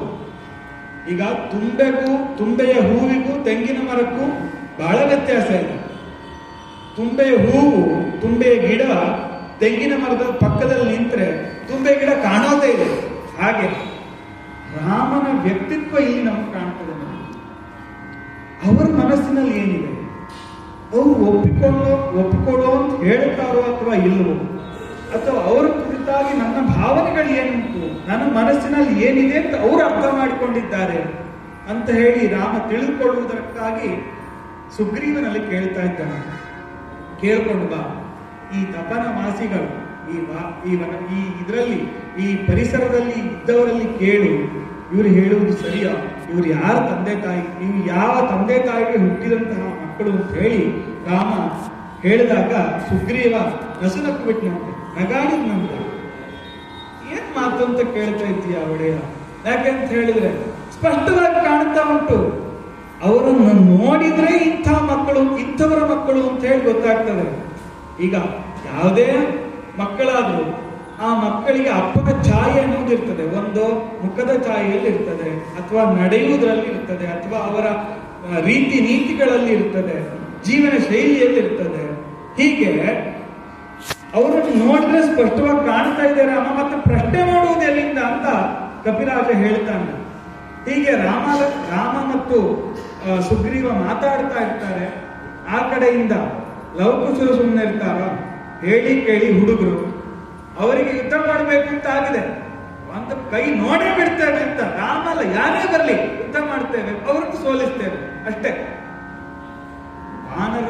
ವಾನರ ಸೇನೆ ಬಂದಿದೆ, ಮಾನವ ಸೇನೆ ಇದೆ, ರಾಕ್ಷಸ ಸೇನೆಯೂ ಇದೆ. ರಾಮ ಹೋಗುವಾಗ ವಾನರ ಸೇನೆ ಎಲ್ಲಿಗೆ? ರಾವಣನಲ್ಲಿಗೆ. ಇಲ್ಲಿ ರಾಮ ಸೇನೆ ಅಂತ ಹೇಳಿದ್ರೆ ಒಂದು ರಾಕ್ಷಸ ಸೇನೆ ಇದೆ, ಅಂದ್ರೆ ವಿಭೀಷಣನ ಕಡೆಯಿಂದ ಬಂದಂತಹ ಸೇರಿಕೊಂಡಂತಹ ಸೇನೆ ರಾಕ್ಷಸ ಸೇನೆ. ಇನ್ನೊಂದು ರಾಮ ಸೇನೆ, ಅರ್ಥಾತ್ ರಾಮನ ಅಯೋಧ್ಯಾಪುರದ ಸಾಕೇತ ವಂಶದ ಸೇನೆ. ಇನ್ನೊಂದು ವಾನರ ಸೇನೆ, ಅಂದ್ರೆ ಸುಗ್ರೀವನ ಸಹಾಯದಿಂದ ಬಂದಂತಹ ಸುಗ್ರೀವನ ಅನುಯಾಯಿಗಳು, ರಾಮನ ಅನುಯಾಯಿಗಳೇ ಅವರೆಲ್ಲರೂ ಸಹಿತ ಆ ಸೇನೆ. ಈ ಮೂರು ಸೇನೆಗಳನ್ನು ಕೂಡ ಅವರು ಮತ್ತೆ ಮುತ್ತುವುದಕ್ಕೆ ಪ್ರಾರಂಭ ಮಾಡ್ತಾ ಇದ್ದಾರೆ. ರಾಮನ ಮೇಲೆ ಬಾಣ ಪ್ರಯೋಗ ಮಾಡುವುದಕ್ಕೆ ಪ್ರಾರಂಭ ಮಾಡಿದ್ದಾರೆ. ಆ ಕಡೆಯಿಂದ ಸುಗ್ರೀವನ ಮೇಲೆ ಬಾಣ ಪ್ರಯೋಗ ಮಾಡ್ತಾ ಇದ್ದಾರೆ. ನಳ, ನೀಲ, ಹೀಗೆ ಪ್ರತಿಯೊಬ್ಬರ ಮೇಲೂ ಸಹಿತ ಆ ಲವಕುಶರು ಬಾಣಗಳನ್ನ ಬಿಡ್ತಾನೆ ಇದ್ದಾರೆ. ಅವರ ಆಹುತಿಗೆ ಆ ಬಾಣಗಳ ಅವ್ಯಾಹತವಾಗಿ ಬರ್ತಾ ಇರುವಂತಹ ಬಾಣಗಳ ಮಳೆಗೆ ಇವರು ತತ್ತರಿಸಿ ಹೋಗ್ಬಿಟ್ಟಿದ್ದಾರೆ. ರಾಮ ಸೇನೆಯೇ ಒಂದು ಕ್ಷಣ ಮೈ ಮರೆಯುವ ರೀತಿಯಲ್ಲಿ ಇವರು ಮಾಡಿಬಿಟ್ಟಿದ್ದಾರೆ ಈ ಲವಕುಶರು. ಹೀಗಾಗ್ತಾ ಇದೆ. ಒಂದು ಕಡೆಯಿಂದ ಇವರು ಮಾತಾಡ್ತಾ ಇದ್ದಾರೆ, ಹಾಗಂತ ನೋಡ್ಬೇಕು ಅಂತ ಹೋಗ್ತಾನೆ ಒಂದೊಂದು ಬಾಣ ಬಂದು ಬೀಳ್ತಾ ಇದೆ. ಆ ಕಡೆ ಮಗನ್ ಕರಿಬೇಕು ಅಂತ ಆಲೋಚನೆ ಮಾಡ್ತಾನೆ, ಈ ಕಡೆ ಒಂದು ಬಾಣ ಬೀಳ್ತಾ ಇದೆ. ಈ ಕಡೆ ಹನುಮಂತನಲ್ಲಿ ಮಾತಾಡ್ಬೇಕು ಅಂತ ನೋಡ್ತಾನೆ, ಮತ್ತೊಂದು ಬಾಣ ಬೀಳ್ತಾ ಇದೆ. ಹನುಮಂತನಿಗೂ ಬೀಳ್ತದೆ, ರಾಮನಿಗೂ ಬೀಳ್ತದೆ. ಹೀಗೆ ಅವರಿಬ್ಬರೇ ಏಕಾಂಗಿ ಅವರಿಬ್ಬರೇ ಇಡೀ ರಾಮ ಸೇನೆಯನ್ನ ಗಾರಗೆಡಿಸಿ ಬಿಟ್ಟಿದ್ದಾರೆ. ರಾಮನ ಸೇನೆಗೆ ಏನು ಮಾಡಬೇಕು ಅಂತ ತೋಚೋದಿಲ್ಲ. ಹಾಗೆ ಇರುವಂತಹ ಸಂದರ್ಭದಲ್ಲಿ ರಾಮ ಬಾಣಂಗನಂ ತಡುವೆ ಮುತ್ತು ನೂರಾಗೆ ಕತ್ತರಿಸಿ ರಘುನಾಥನಂ ಮುಚ್ಚಿದ ಗಣಿಗಳಿಂ ಮತ್ತೆ ಕಾಗುತ್ಸಂ ಕೆರಳು ಕುಶಲವರ ಮೇಲೆ ಎಚ್ಚೊಡೆ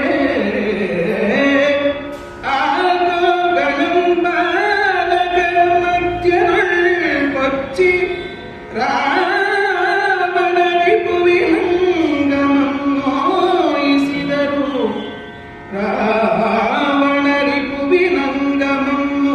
ರಿಪುವಿನಂಗಮೋಯಿಸಿದರು ಅಚ್ಚರಿಯ ಕಾಳೆಗಂ ತಂದೆ ಮಕ್ಕಳಿಗೆ ನೆರೆದುದು ಸುರ ಬೆಳಗಾದರು.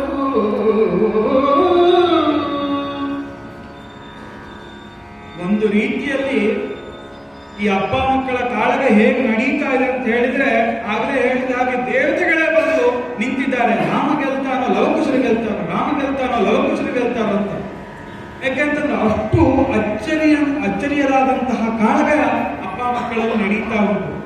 ಇನ್ನೊಂದು ಕುಹಕದ ಮಾತು ಹೇಳಬೇಕು ಅಂತಂದ್ರೆ, ಈ ದೇವತೆಗಳನ್ನ ಬಿಟ್ಟು ನಾವು ಮಾತಾಡಬೇಕು ಅಂತಂದ್ರೆ ಹೇಗೆ ನಡೀತಾ ಉಂಟು. 2 ಜನ ಈಗ ಅಪ್ಪ ಮಕ್ಕಳು ಜಗಳ ಮಾಡ್ತಾ ಇದ್ರೆ ಪಕ್ಕದ ಮನೆಯವರು ಬಂದು ಹೇಗೆ ನಡೀತಾ ಇದೆ ನೋಡೋಣ, ಅಪ್ಪ ಏನು ಹೇಳ್ತಾನೆ, ಮಗ ಏನು ಹೇಳ್ತಾನೆ, ಹೀಗೆ ನೋಡುವ ರೀತಿಯಲ್ಲಿ ಬಂದಿದ್ದಾರೆ. ದೇವತೆಗಳು ಬಂದು ಇವರ ಯುದ್ಧ ಹೇಗೆ ನಡೀತಾ ಉಂಟು, ಯಾರ ಮೇಲುಗೈ ಆಗ್ತಾರೆ ಅಂತ ನೋಡ್ಬೇಕು ಅಂತ ಹೇಳಿ ಬಂದಿದ್ದಾರೆ. ನೋಡಿದ್ರೆ ಯುದ್ಧ ಒನ್ ಸೈಡೆಡ್ ಆಗಿ ಹೋಗ್ಬಿಟ್ಟಿದೆ. ರಾಮ ತನ್ನ ಮಗ ಅಂದ್ರೆ ಒಂದು ರೀತಿಯಾದಂತಹ ಮಮತೆಯಿಂದ, ರಾಮನಷ್ಟೇ ಅಲ್ಲ ರಾಮನ ಬಾಣಗಳು ಸಹಿತ ಬಹುಶಃ ಈ ಲವಕುಶರ ಮೇಲೆ ಒಂದು ರೀತಿಯಾದಂತಹ ಮಮತೆಯನ್ನು ತೋರಿದುವೋ ಹೇಗೆ ಅಂತ ಅರ್ಥ ಆಗಲಿಲ್ಲ. ಯಾಕಂತ ಹೇಳಿದ್ರೆ ರಾಮ ಹೀಗೆ ಅಂತ ಸಂಕಲ್ಪ ಮಾಡಿದ್ರೆ ಸಾಕು, ಆ ಬಾಣಗಳು ಕೆಲಸವನ್ನ ಮಾಡಿ ಮುಗಿಸಿ ಮತ್ತೆ ವಾಪಸ್ ಬಂದು ರಾಮನ ಬತ್ತಳಿಕೆಯನ್ನ ಸೇರ್ತಿದ್ವಂತೆ. ಅಂತಹ ಸಜೀವ ಶರಗಳು ರಾಮನದ್ದು. ಯಾಕೆಂತಂದ್ರೆ ಅದು ಸುಮ್ಮನೆ ಯಾರೋ ಈ ಬಿದಿರಿನದ್ದ ಕೋಲಿದ್ದಲ್ಲ. ಬಲ ಮತ್ತು ಅತಿಬಲಗಳೆಂಬ ಮಹಾವಿದ್ಯೆಯನ್ನ ವಿಶ್ವಾಮಿತ್ರರು ರಾಮ ಲಕ್ಷ್ಮಣರಿಗೆ ತಿಳಿಸಿಕೊಡುವಂತಹ ಸಂದರ್ಭದಲ್ಲಿ ಕೊಟ್ಟಂತಹ ಮಹಾ ಅಸ್ತ್ರಗಳನ್ನು, ರಾಮನ ಬಾಣಗಳ ಬಿಡಿ, ರಾಮನ ಬಿಲ್ ಇಂಥದ್ದು, ಸಾಕ್ಷಾತ್ ಕೋದಂಡ ರಾಮ ಆತ. ಅಂತಹ ಮಹತ್ತಿಕೆಯುಳ್ಳಂತಹ ಅಸ್ತ್ರಗಳು, ಶಸ್ತ್ರಗಳು, ಮಂತ್ರಾಸ್ತ್ರಗಳಿದ್ದರೂ ಕೂಡ ರಾಮನ ಬಾಣಗಳು ಲವಕುಶರ ಹತ್ರಕ್ಕೂ ಕೂಡ ಹೋಗ್ತಾ ಇಲ್ವಂತೆ. ರಾಮ ಬಾಣ ಬಿಡ್ತಾ ಇದ್ದಾನೆ, ಆ ಲವಕುಶರು ಅದನ್ನ ಮಧ್ಯದಲ್ಲಿ ತುಂಡರಿಸಿ ಬಿಡ್ತಾ ಇದ್ದಾರೆ. ಅಂದ್ರೆ ಒಂದು ಅರ್ಥದಲ್ಲಿ ಕಾಳಗ ನಡೀತಾ ಇರುವುದು ರಾಮನ ಮನಸ್ಸಿಗೂ ಹಾಗೂ ಈ ಲವಕುಶರ ಬಾಣಕ್ಕೂ ಅಂತ ನಾವು ಅಂದ್ಕೊಳ್ಬಹುದು. ರಾಮ ಬಿಡಬೇಕು ಅಂತ ಹೋಗ್ತಾನೆ, ಆದ್ರೆ ಹಿಂದೆ ಬರ್ತಾ ಇದೆ. ರಾಮನ ಬಾಣಗಳು ಮುಂದೆ ಹೋಗ್ತಾ ಇದೆ. ರಾಮನ ಬಾಣಗಳಿಗೂ ಬಹುಶಃ ಇವರು ಮಕ್ಕಳು ಅಂತ ಗೊತ್ತಾಗಿ ಇನ್ನು ಆಗೋದಿಲ್ಲ ನಮ್ಮ ಕೈಲಿ, ಈ ಸಣ್ಣ ಮಕ್ಕಳನ್ನು ಹೇಗೆ ಚುಚ್ಚೋದು ಅಂತ ಹೇಳಿ ಅವುಗಳೇ ಬಹುಶಃ ತುಂಡರದು ಕೆಳಗೆ ಬಿದ್ದುವೋ ಏನೋ. ಒಟ್ಟಾರೆ ಕಾಣುವವರ ಕಣ್ಣಿಗೆ ರಾಮನ ಬಾಣಗಳು ಮಧ್ಯದಲ್ಲಿ ತುಂಡಾಗಿ ಕೆಳಗೆ ಬಿದ್ದು ಅಂತ ಹೇಳಿ ಕವಿ ವರ್ಣನೆ ಮಾಡ್ತಾ ಇದ್ದಾರೆ. ಒಂದು ಕಡೆಯಿಂದ ಹೀಗೆ ಯುದ್ಧ ನಡೀತಾ ಇದೆ, ಒಂದು ಕಡೆಯಿಂದ ರಾಮ ಸೋಲ್ತಾ ಇದ್ದಾನೆ.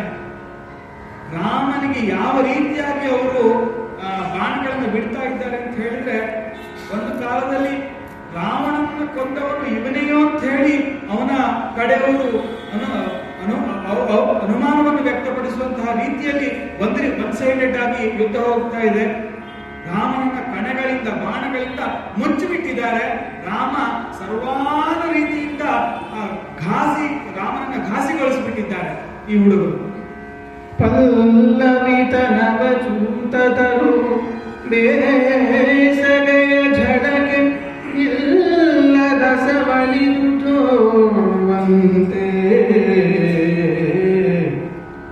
ಓಮಲಕಾಯದೆಲ್ಲಡೆಯೊಳಂ ನಾಟಿದಂಬುಗಳ ರುಧಿರ ಪ್ರವಾಹದಿಂದ ಉರೆಬರದು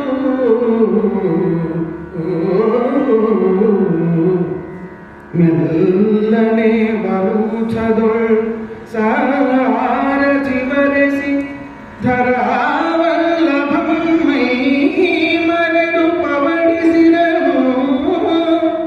ಮೆಲ್ಲನೆ ಬರುಛದೊಳ್ ಸಾರಥಿ ಬರೆಸಿ ಧರಾವಲ್ಲಭಂ ಮೈ ಮರೆದು ಪವಡಿಸಿದನು. ಅನಿಮಿಷ ಚಲ್ಲಿದ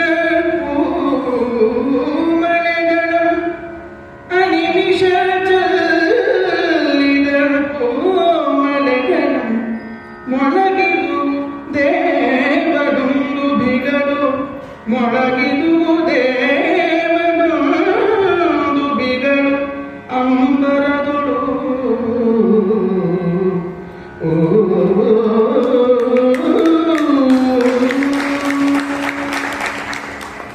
ಕವಿ ಎಷ್ಟು ಸೊಗಸಾಗಿ ರಾಮನ ಆ ಸ್ಥಿತಿಯನ್ನು ವರ್ಣನೆ ಮಾಡ್ತಾನೆ ಅಂತ ಹೇಳಿದ್ರೆ, ಪಲ್ಲವಿತ ನವಚೂತ ತರು ಬೇಸಗೆಯ ಝಳಕ್ಕೆ ನಿಲ್ಲಸ ಒಳಿದು ಜೋಲ್ವಂತೆ.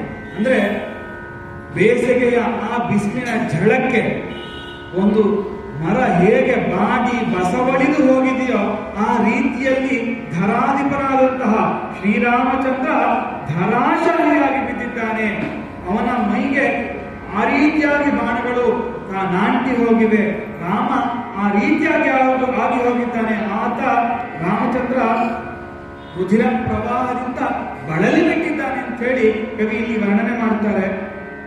ಅಷ್ಟಾಗುವಾಗ ಸಾರಥಿ ಎಚ್ಚೆತ್ತುಕೊಂಡು ಇಲ್ಲಿ ಇನ್ನು ನಿಲ್ಲುವುದು ಸರಿಯಲ್ಲ ಅಂತ ಹೇಳಿ ಸ್ವಲ್ಪ ದೂರ ತೆಗೆದುಕೊಂಡು ಹೋಗಿ ರಥವನ್ನ ನಿಲ್ಲಿಸ್ತಾನೆ.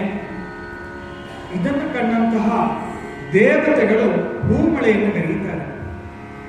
ದೇವತೆಗಳಿಗೂ ಸೂರ್ಯವಂಶದ ಅರಸರಿಗೂ ಒಂದು ರೀತಿಯಾದಂತಹ ಅವಿನಾಭಾವ ಸಂಬಂಧ ಉಂಟು. ಈಗ ನಾವು ದಶರಥನ ಕಾಲದಿಂದ ನಾವು ತಿಳ್ಕೊಂಡು ಬಂದ್ರೆ, ದೇವತೆಗಳಿಗೆ ಸಹಾಯ ಮಾಡುವುದಕ್ಕೆ ಅಂತ ಹೇಳಿ ದಶರಥ ಭೂಪತಿ ದೇವಲೋಕಕ್ಕೆ ಹೋಗ್ತಾನೆ, ಮತ್ತೆ ಅಸುರರೊಟ್ಟಿಗೆ ಯುದ್ಧ ಮಾಡ್ತಾನೆ. ಆ ಕಾಲದಲ್ಲೇ ಆತ ತನ್ನ ಹೆಂಡತಿಗೆ ವರವನ್ನು ಕೊಡುವಂಥದ್ದು. ದಶರಥ ದೇವತೆಗಳಿಗೆ ಸಹಾಯ ಮಾಡಿದ್ದಾನೆ. ರಾಮನಿಂದ ಈಗಾಗಲೇ ಸಹಾಯ ಆಗಿ ಹೋಗಿದೆ. ದೇವತೆಗಳು ರಾವಣನ ಉಪಟಳದಿಂದಾಗಿ ಬಹಳಷ್ಟು ಕಂಗೆಟ್ಟು ಹೋಗಿದ್ರು. ಅಂಥ ರಾವಣನ ಸಾಯಿಸಿಬಿಟ್ಟ ರಾಮಚಂದ್ರ. ಈಗ ಅವನ ಮಕ್ಕಳು ತಯಾರಾಗಿದ್ದಾರೆ ಅಂತ ಹೇಳಿ ಒಂದು ರೀತಿಯಾದಂತಹ ಖುಷಿ ಅವರಿಗೆ. ಅಂದ್ರೆ ರಾಮನ ಮುಂದಿನ ತಲೆಮಾರು ಸಹಿತ ಅಷ್ಟೇ ಪ್ರಬುದ್ಧವಾಗಿದೆ, ಅಷ್ಟೇ ಶಕ್ತಿ ಸಂಪನ್ನರು ಇವರು, ಮುಂದೂ ಕೂಡ ಲೋಕಪಾಲನೆಯನ್ನು ಈ ರೀತಿಯಾಗಿ ಮಾಡ್ತಾರೆ ಅಂತ ಹೇಳಿ ಅವರಿಗೂ ಕೂಡ ಸಂತೋಷವಾಗಿ ಈ ಲವಕುಶರ ಮೇಲೆ ಹೂಮಳೆಯನ್ನು ಕರೆದರು ಅಂತ ಹೇಳಿ ಇಲ್ಲಿ ಕವಿ ವರ್ಣನೆ ಮಾಡ್ತಾರೆ. ಇದಿಷ್ಟು ಒಂದು ಕಡೆ ನಡೀತಾ ಉಂಟು. ರಾಮಸೇನೆ ತತ್ತರಿಸಿ ಹೋಗಿದೆ. ರಾಮ ಕೆಳಗೆ ಬಿದ್ದಿದ್ದಾನೆ ಅಂತ ಹೇಳಿದ್ರೆ ಮೂರ್ಛಿತನಾಗಿದ್ದಾನೆ. ಈ ಕಡೆ ಲವಕುಶರ ಬಾಣಗಳಿಗೆ ಹನುಮ ಜಾಂಬವಾದಿಗಳು ಒಂದು ಕಡೆ ಸೈಲೆಂಟ್ ಆಗೋಗ್ಬಿಟ್ಟಿದ್ದಾರೆ. ಬಿದ್ದಿದೆ, ಅವರು ನೆಲಕ್ಕೆ ಬಿದ್ದ ಹಾಗೆ ಏನು ಜ್ಞಾನವೇ ಇಲ್ಲದಿರೋ ಹಾಗೆ ಒಂದಿಷ್ಟು ನಾಟಕ ಮಾಡ್ತಾ ಇದ್ದಾರೆ. ಈ ಕಡೆಯಿಂದ ಹನುಮಂತ ಜಾಂಬವಾದಿಗಳಿಗೆ ಹೇಳೋದು, ನೋಡಿದ್ರ ಜಾಂಬವಾದಿಗಳೇ, ಕಂಡಿರೇ ಜಾಂಬವರೇ ರಾಮಾದಿ ವೀರನೊಂದಿಂದು ಗೆಡಗಿದ ಬಳಿಕ ರಣದೊಳು ಸುರಿದ್ದರಮ್ಮಡೆವಿಡಿಗೆಳೆದು ಇವೆನೆಂದು ಸೀತಾಸುತಂ ಬಂದವಂ ನಾವಿವನೊಳು ದಂಡಿಗಾರೆವು ನಮ್ಮ ನೀ ಬಾಲಕಂ ಬಿಡಿದು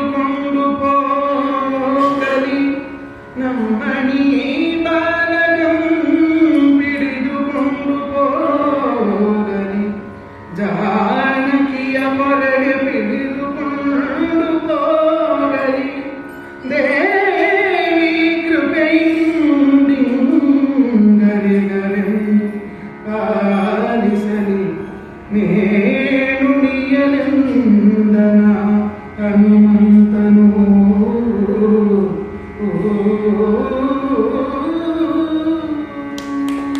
ಪದೇ ಪದೇ ಲವಕುಶರು ಅಂತ ಹೇಳುವಾಗ ನಮಗೆ ನಮ್ಮ ಬಾಲ್ಯ ನೆನಪಾಗ್ತದೆ. ಯಾಕೆಂತ ಹೇಳಿದ್ರೆ ಬಹಳ ಕಾಲ ಈ ಸ್ಥಳ ನಮ್ಗೆ ಹೊಸ್ತಲ್ಲ. ಬಹಳ ಕಾಲ ನಾವು ಈ ಕ್ಷೇತ್ರದಲ್ಲಿ ಬಂದವರು, ಈ ಕ್ಷೇತ್ರದಲ್ಲಿ ಹೆಜ್ಜೆಯನ್ನ ಕಲಿತು ಗೆಜ್ಜೆಯನ್ನ ಕಟ್ಟಿ ನಲಿದಾಡಿದಂತಹ ಸ್ಥಳ ಇದು. ನಮಗೆ ಬಹಳ ಅತ್ಯಂತ ಮನಸ್ಸಿಗೆ ನಾಟುವಂತಹ ಸ್ಥಳ ಇದು. ನಮ್ಮ ಬಾಲ್ಯ ನೆನಪಾಗುವುದೇ ಇದಕ್ಕೆ. ಈ ಸ್ಥಳದಲ್ಲಿ ನಾವು ಸಂಪೂರ್ಣ ರಾಮಾಯಣ ಯಕ್ಷಗಾನವನ್ನು ಮಾಡಿದವರು ಆ ಕಾಲದಲ್ಲಿ. ನಮ್ಮ ದಿವಂಗತ ಆಪ ರಾಮಠರು ಬಹಳ ನೆನೆಸ್ಕೊಳ್ಬೇಕು ನಾವು ಈ ಕ್ಷಣಕ್ಕೆ ಅವರನ್ನ. ಬಹಳ ಅದ್ಭುತವಾದಂತಹ ವ್ಯಕ್ತಿತ್ವ ಅವರದ್ದು. ಆ ರಾಮ್ ಭಟ್ರು ಬಹಳಷ್ಟು ಕಲೆಯನ್ನು ಬೆಳೆಸಿದ್ದಾರೆ. ಯಕ್ಷಗಾನ ಆಗಲಿ, ಗಮಕ ಆಗಲಿ, ಪ್ರತಿಯೊಂದನ್ನು ಕೂಡ ಅವರು ಬಹಳ ಉತ್ಸಾಹದಿಂದ ನಡೆಸಿಕೊಟ್ಟಂಥವ್ರು ಅವರು. ಅಂಥವರ ಕಾಲದಲ್ಲಿ 7 ದಿವಸ ಸತತವಾಗಿ ರಾಮಾಯಣ, ಸಂಪೂರ್ಣ ರಾಮಾಯಣವನ್ನು ನಾವು ಪ್ರದರ್ಶನ ಮಾಡಿದ್ದು. ಒಂದು ಅಭಿಮಾನದ ಸಂಗತಿ ಅಂತ ಹೇಳಿದ್ರೆ 7 ದಿವಸವೂ ಸಹಿತ ಸಮಗ್ರ ರಾಮನಾಗಿ ನಾನೊಂದು ಪಾತ್ರವನ್ನು ನಿರ್ವಹಿಸುವಂತಹ ಒಂದು ಅವಕಾಶ ನನಗಾಗಿದೆ. ಬಹಳ ಸಂತೋಷದ ಸನ್ನಿವೇಶ. ಹೀಗೆ ಇವನು ಸಹಿತ ಗಮಕ ವಾಚನವನ್ನ ಇಲ್ಲೂ ಬಹಳಷ್ಟು ಮಾಡಿದ್ದಾನೆ. ಹಾಗಾಗಿ ಲವಕುಶರು ಅಂತ ಹೇಳುವಾಗ ನಮ್ಗೆ ಆ ಕಾಲ ನೆನಪಾಗ್ತದೆ. ಈಗ 10-15 ವರ್ಷದ ಹಿಂದೆ ನಾವು ಮಾಡಿದಂತಹ, ಇಲ್ಲಿ ಕಲಿತಂತಹ ಹೆಜ್ಜೆ ಇರ್ಬೋದು, ಆಡಿದಂತಹ ಆಟ ಇರ್ಬೋದು, ನಾವು ನೋಡಿದಂತಹ ಯಕ್ಷಗಾನಗಳು ಅಥವಾ ಬಹಳಷ್ಟು ಕಾರ್ಯಕ್ರಮಗಳನ್ನ ನೋಡಿದ್ದು ಬಹಳ ನೆನಪಾಗ್ತದೆ. ಆ ಹಿರಿಯರನ್ನ ನೆನೆಸ್ಕೊಂಡಾಗ ಬಹಳ ಈಗ ಮನಸ್ಸು ಮೈಯೆಲ್ಲ ಜುಮ್ಮನ ಅಷ್ಟು ಬಹಳ ಅದ್ಭುತವಾದಂತಹ ವ್ಯಕ್ತಿತ್ವ ಆಪ ರಾಮ್ ಭಟ್ರದ್ದು. ಅವರ ನಂತರದವರು ಸಹಿತ ಅಷ್ಟೇ ಚೆನ್ನಾಗಿ ನಡೆಸ್ಕೊಂಡು ಹೋಗ್ತಾ ಇದ್ದಾರೆ ಅಂತ ನಾವು ಕೇಳಿದ್ದೇವೆ. ಬಹಳ ಖುಷಿಯಾಗ್ತಾ ಇದೆ. ಹೀಗೆ ಇಷ್ಟೆಲ್ಲ ನಡೀತಾ ಇದೆ. ಆ ಕಡೆ ಲವಕುಶರು ಅಷ್ಟಕ್ಕೆ ಸುಮ್ಮನಾಗದೆ ಅವರಿಗೊಂದು ಉತ್ಸಾಹ. ನಾವು ತಾಯಿ ಮುಂದೆ, ವಾಲ್ಮೀಕಿ ಮಹರ್ಷಿಗಳ ಮುಂದೆ ಇಂಥವರನ್ನು ನಾವು ಸಭೆ ಪಡೆದಿದ್ದೇವೆ, ಇಂತಹ ರಾಜ ಮಹಾರಾಜರು ಬಂದಿದ್ದಾರೆ, ಅವರದ್ದಾದಂತಹ ಅದ್ಭುತವಾದಂತಹ ರತ್ನ ಕಿರೀಟಗಳಿರ್ಬೋದು ಅಥವಾ ಆಭರಣಗಳಿರ್ಬೋದು, ಅವುಗಳನ್ನೆಲ್ಲವನ್ನೂ ಕೂಡ ಒಂದೊಂದಾಗಿ ಗಂಟು ಮಾಡ್ಕೊಳ್ತಾ ಇರ್ತಾರೆ. ಪ್ರತಿಯೊಂದನ್ನು ಕೂಡ ಗಂಟು ಮಾಡ್ಕೊಳ್ತಾರೆ. ಯಾರ್ಯಾರು ಅರಜೀವಿಗಳಾಗಿದ್ದಾರೆ, ಯಾರ್ಯಾರು ಬದುಕಿದ್ದಾರೆ ಅವ್ರ ಮೇಲೆ ಹೊರಿಸ್ತಾರೆ. ಹೊರಿಸಿದ್ದನ್ನು ಕಂಡಂತಹ ಹನುಮಂತ ಜಾಂಬವಂತರನ್ನ ಕಂಡು ಹೇಳುವುದು, ನೋಡಿದ್ರ ಜಾಂಬವರೇ, ಎಂಥ ಕಾಲ, ರಾಮನ ಮಕ್ಕಳು ಈ ರೀತಿಯಾಗಿ ಶೌರ್ಯ ಸಂಪನ್ನರಾಗಿ ಮೆರೀತಾ ಇದ್ದಾರೆ. ನಾವಿನ್ನೇನಾದ್ರೂ ಹಾಗೂ ಹೀಗೂ ಮುಂದೆ ಹೋದ್ರೆ ಮತ್ತೆ ಇನ್ನೂ ಒಂದಿಷ್ಟು ಬಡಿಗೆ ತಿನ್ಬೇಕಾಗ್ತದೆ. ಮುಂದೆ ಹೋಗೋದು ಬೇಡ. ಅವ್ರು ಏನು ಮಾಡ್ತಾರೋ ಮಾಡ್ಲಿ, ಅವ್ರು ಏನು ಹೊರಸಿದ್ರು ಹೊತ್ಕೊಳ್ಳೋಣ ಅಂತ ನಾವು ಮರ ಗಿಡಗಳನ್ನ, ದೊಡ್ಡ ದೊಡ್ಡ ಬಂಡೆಗಳನ್ನ, ಅಂಥ ದೊಡ್ಡ ದೊಡ್ಡ ಪರ್ವತಗಳನ್ನ ಎತ್ತಿದ್ದೇವೆ. ಇದೆಲ್ಲ ಯಾವ ಲೆಕ್ಕ? ನಾವು ಹೊತ್ಕೊಂಡು ಹೋಗೋಣ, ಅಲ್ಲಿ ನೋಡೋಣ. ಸೀತಾ ಮಾತೆಯ ಮಕ್ಕಳು ಇವರು ಅಂತ ಹೇಳಿದ್ದಾರೆ, ಹೇಗೂ ಅಲ್ಲಿ ಕರ್ಕೊಂಡು ಹೋಗ್ತಾರೆ, ಅಲ್ಲಿ ಹೋದ್ಮೇಲೆ ಮತ್ತೆ ನೋಡೋಣ ಅಂತ ಹೇಳಿ ಜಾಂಬವಂತರ ಹತ್ರ ಈಗ ಹನುಮಂತ ಹೇಳ್ತಾನೆ. ಇಷ್ಟು ರಣಕ್ಷೇತ್ರದಲ್ಲಿ ಒಂದು ಕಡೆ ಆದ್ರೆ ತಾಯಿ ಈ ಕಡೆ ತನ್ನ ಮಕ್ಕಳು ಹೋಗಿದ್ದಾರೆ, ಇನ್ನೂ ಬಂದಿಲ್ಲ ಅಂತ ಹೇಳಿ ಸಹಜ. ಅದೇ ತಾಯಂದಿರಾಗ್ಲೂ ಸಹಿತ, ಅಯ್ಯೋ ನನ್ನ ಮಗ ಊಟ ಮಾಡಿದಾನೋ ಇಲ್ವೋ, ನನ್ನ ಮಗ ಈಗ ಎಲ್ಲಿದ್ದಾನೋ ಏನೋ, ಹೇಗಿದ್ದಾನೋ ಏನೋ, ಸಹಜವಾಗಿ ತಾಯಿಯಾದಂತಹ ಆ ಒಂದು ಸ್ವಭಾವವನ್ನ ಇಲ್ಲಿ ಕವಿ ತೋರಿಸ್ತಾ ಇದ್ದಾನೆ. ಏನಾದರೂ ತನಯನೆಂದು ಚಿಂತಿಸುತ್ತಿರ್ಪ ಜಾನಕಿಗೆ ರಾಮಾದಿಗಳ ಭೂಷಣಂಗಳಂ ಕಾನನದ ಬೇಟೆಯೊಳ್ ಸಿಕ್ಕಿಸಿ ಕರಿಗೊಂಬ ಮೃಗಬೋತ ಕಂಗಳಂತೆ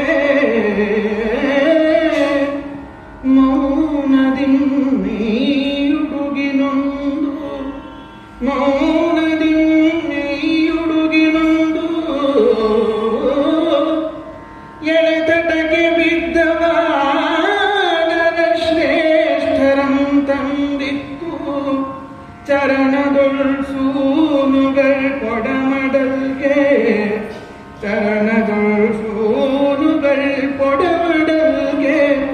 ಆಸೀತ ನಡು ನಡುಗಿ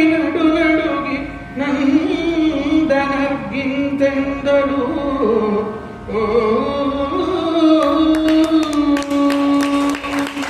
ಆ ಮಕ್ಕಳು ತಾಯಿ ಈಗ ಶಬಾಸ್ಗಿರಿ ಕೊಡ್ತಾರೆ. ಕೊಡ್ತಾಳೆ, ವೆರಿ ಗುಡ್ ಅಂತ ಹೇಳ್ತಾಳೆ ಅಂತ ಹೇಳಿ ಬಹಳ ಒಂದು ಮನಸ್ಸಲ್ಲಿ ಇಟ್ಕೊಂಡು ಬರ್ತಾರೆ.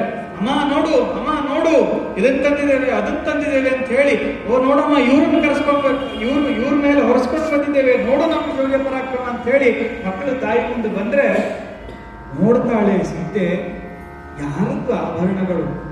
ಅವಳಿಗೆ ಬಹುಶಃ ಬೇರೆ ಯಾರ ಆಭರಣಗಳು ಗೊತ್ತಾಗಿರ್ಲಿಕ್ಕಿಲ್ಲ. ರಾಮನ ಆಭರಣಗಳನ್ನ ಕಂಡಾಗ ಆ ಸೀತೆಯ ಮನಸ್ಸು ತಲ್ಲಣವಾಗಿ ಹೋಯಿತು. ಅಲ್ಲಿ ಬರೀತಾರೆ, ಸೂನುಗಳು ಕೊಡಮಳಲ್ಕ ಸೀತೆ ನಡು ನಡುಗಿ ನಂದನರಿಗೆ ಇಂತೆಂದಳು ಅಂತ ಹೇಳಿ. ಅಂದ್ರೆ ಯಾಕೆ ಇಂಥ ಮಕ್ಕಳಿಗೆ ಯಾಕೆ ಇಂಥ ಕೆಲಸವನ್ನು ಮಾಡ್ಬಿಟ್ರಪ್ಪ ಅಂತ ಹೇಳಿ ಆಲೋಚನೆ ಮಾಡಿ ಅವಳು ಮನಸ್ಸಿನಲ್ಲಿ ಬಹಳ ಬೇಸರವನ್ನು ಪಟ್ಕೊಳ್ತಾಳೆ. ಮರಿಯದವೋ ಈಗ ನನದೊಳಿದ್ದೆನ ಧಾರಿಣೀ ಶರಭೂಷಣಂಗಳೇ ತಗೆ ನಮಗೆ, ಧಾರಿಣೀ ಶರಭೂಷಣಂಗಳೇ ತಗೆ ನಮಗೆ,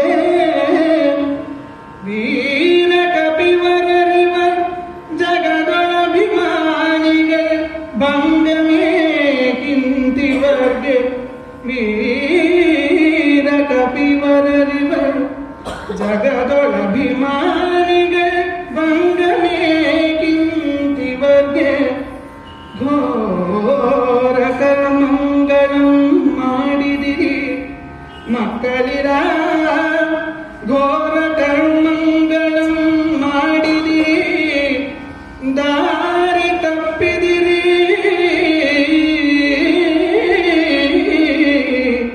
ಮಕ್ಕಳಿರ ದಾರಿ ತಪ್ಪಿದಿರಿ. ಇನ್ನು ವಾಲ್ಮೀಕಿ ಮುನಿವರಂ ಬಾರದಿರನು ಈಗಲೇ ರಣದೊಳವರ ನಿರಿಸಿಬಹುದು, ಈಗಲೇ ರಣದೊಳವರ ನಿರಿಸಿಬಹುದೆಂದಳು ಅವನಿಜ ಲವಂಗೆ ಬಹುದೆಂದಳು.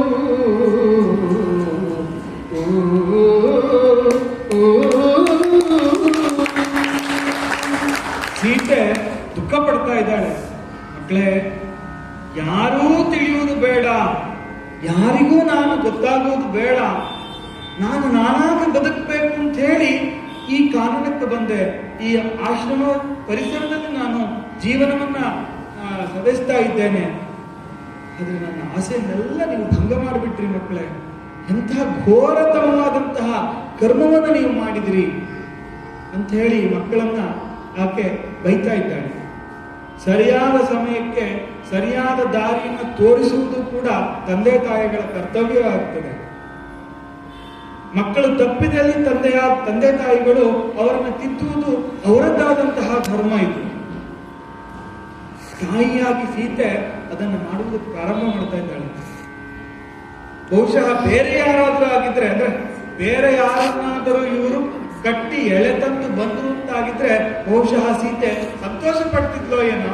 ಆದ್ರೆ ಇಲ್ಲಿ ಅವಳಿಗೆ ಗೊತ್ತಾಯ್ತು, ಹನುಮಂತ ಅಲ್ಲೇ ದೂರದಿಂದ ನಿಂತಾಗಲೇ ಸೀತಾ ಮತ್ತೆ ಗೊತ್ತಾಗಿ ಹೋಯ್ತು, ಓ ಮಾಡಿದ್ದಾರೆ.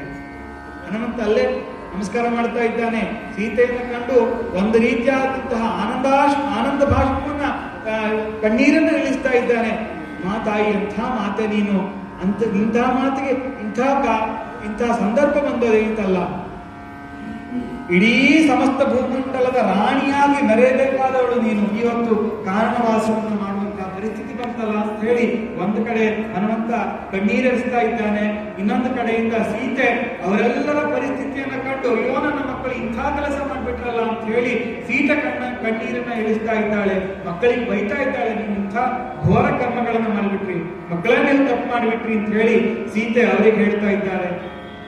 ಆಮೇಲೆ ಇದನ್ನ ನೀವು ನೋಡಿದ್ರೆ, ಇದನ್ನ ವಾಲ್ಮೀಕಿ ಮುನಿಗಳೇನಾದ್ರೂ ನೋಡಿದ್ರು ಅಂತಾದ್ರೆ ಬಹಳ ತಪ್ಪು ಅಂತ ಹೇಳಿ ಅವ್ರಿಗೆ ಬಹಳ ಬೇಸರವಾಗ್ತದೆ. ಆ ಕಾರಣಕ್ಕಾಗಿ ದಯಮಾಡಿ ಈ ಕ್ಷಣಕ್ಕೆ ಯಾರ್ಯಾರನ್ನ ನೀವು ಕರ್ಕೊಂಡು ಬಂದಿದ್ದೀರಿ, ಏನೇನನ್ನ ತಂದಿದ್ದೀರೋ, ನೇರವಾಗಿ ಎಲ್ಲಿಂದ ತಂದಿದ್ದೀರೋ ಅಲ್ಲಿಗೆ ತೆಗೆದುಕೊಂಡು ಹೋಗಿ ಅವರನ್ನ ಅಲ್ಲಿಗೆ ಎಲ್ಲದನ್ನು ಕೊಟ್ಟು ಬನ್ನಿ ಬಿಟ್ಟು ಬನ್ನಿ ಅಂತ ಹೇಳಿ ಮಕ್ಕಳಿಗೆ ಹೇಳ್ತಾ ಇದ್ದಾಳೆ ಆ ಸೀತೆ. ಆ ಮಾತನ್ನ ಕೇಳಿದಂತಹ ಲವ ಅವನಿಗೆ ಆಶ್ಚರ್ಯವಾಗ್ತದೆ. ಮಕ್ಕಳಿಗೂ ತಾಯಿ ಯಾಕೆ ಈ ರೀತಿಯಾಗಿ ಹೇಳ್ತಾ ಇದ್ದಾಳೆ, ನಾವೇನು ತಪ್ಪು ಮಾಡಿದ್ದೇವೆ? ಈಗ ನಾವು ಮಾಡಿದ್ದು ಸರಿ, ನಮ್ಮ ಪೌರುಷವನ್ನ ನಮ್ಮ ಪರಾಕ್ರಮವನ್ನ ತೋರಿಸ್ಕೊಟ್ಟಿದ್ದೇವೆ, 2 ಜನ 10 ಜನರನ್ನು ಸೋಲಿಸಿದ್ದೇವೆ. ಇಷ್ಟಾದರೂ ಸಹಿತ ಯಾಕೆ ಈ ರೀತಿಯಾಗಿ ಅಮ್ಮ ಹೇಳ್ತಾ ಇದ್ದಾಳೆ ಅಂತೇಳಿ ಸಹಜವಾಗಿ ಅವರಿಗೆ ಕುತೂಹಲ. ಇಷ್ಟೆಲ್ಲ ಆಗುವಂತಹ ಸಂದರ್ಭಕ್ಕೆ ಒಂದು ಕಡೆಯಿಂದ ಇವರಿಗೆ ಕುತೂಹಲ, ಒಂದು ಕಡೆಯಿಂದ ಜಿಜ್ಞಾಸೆ, ತಿಳ್ಕೊಳ್ಬೇಕು ಅನ್ನುವಂತಹ ಆಸೆ ಈ ಮಕ್ಕಳಿಗೆ. ತಾಯಿಗೆ ಏನಾಗ್ತದೆಯೋ ಮುಂದೆ ಅಂತ ಇನ್ನೊಂದು ರೀತಿಯಾದಂತಹ ಭಾವನೆ. ಯಾಕೆಂತ ಹೇಳಿದ್ರೆ ರಾಮ ಏನಾದ್ರೂ ನಿಜವಾಗಿ ರಾಮ ಸಿಟ್ಟುಕೊಂಡು ಬಂದ ಅಂತಂದ್ರೆ ಮತ್ತೆ ಮಕ್ಕಳಲ್ಲ ಈ ಪ್ರಪಂಚವೇ ಉಳಿಯುವುದಿಲ್ಲ ಅಂತ. ಅಂದ್ರೆ ಸೀತೆ ಗೊತ್ತಿರ್ತದೆ, ಅಂದ್ರೆ ರಾಮನ ಯೋಗ್ಯತೆ ಏನು, ಎಂಥ ಮಹಾವಿಕ್ರಮಿ ಅಂತ ಗೊತ್ತಿರ್ತದೆ. ರಾಮ ಏನಾದ್ರೂ ಬಂದ್ಬಿಟ್ರೆ ಮತ್ತೆ ಈ ಮಕ್ಕಳನ್ನು ನಾವು ಕಳೆದುಕೊಳ್ಬೇಕಾದಂತಹ ಪರಿಸ್ಥಿತಿ ಬಂದ್ಬಿಟ್ರೆ ಅಂತೇಳಿ ಅವಳು ಆ ರೀತಿಯಾಗಿ ಯೋಚನೆ ಮಾಡ್ತಾಳೆ. ಮತ್ತೆ ಈ ಮಕ್ಕಳಿಂದಾಗಿ ಇನ್ಯಾರಾದರೂ ಬಂದು ಈ ನನ್ನ ಮಕ್ಕಳನ್ನೂ ದೂರ ಮಾಡಿಬಿಡ್ತಾರೇನೋ ಅಂತ ಹೇಳಿ ಆ ರೀತಿಯಾದಂತಹ ಒಂದು ತಾಯಿಯದಾದಂತಹ ಸಂಕಟ. ಇಷ್ಟೆಲ್ಲ ಆಗುವಾಗ ವಾಲ್ಮೀಕಿ ಮುನಿಗಳು ವರ್ಣಲೋಕದಿಂದ ಬರ್ತಾರೆ. ಬಂದು ಮಕ್ಕಳನ್ನ ಕಾಣುತ್ತಾರೆ. ಆ ಮಕ್ಕಳನ್ನ ಅದ್ಭುತವಾಗಿ ಈ ಕವಿ ವಾಲ್ಮೀಕಿ ಮುನಿಗಳು ಮಕ್ಕಳನ್ನ ಹೇಗೆ ಕಾಣುತ್ತಾರೆ ಎನ್ನುವುದನ್ನು ತೋರಿಸಿಕೊಟ್ಟಿದ್ದಾರೆ.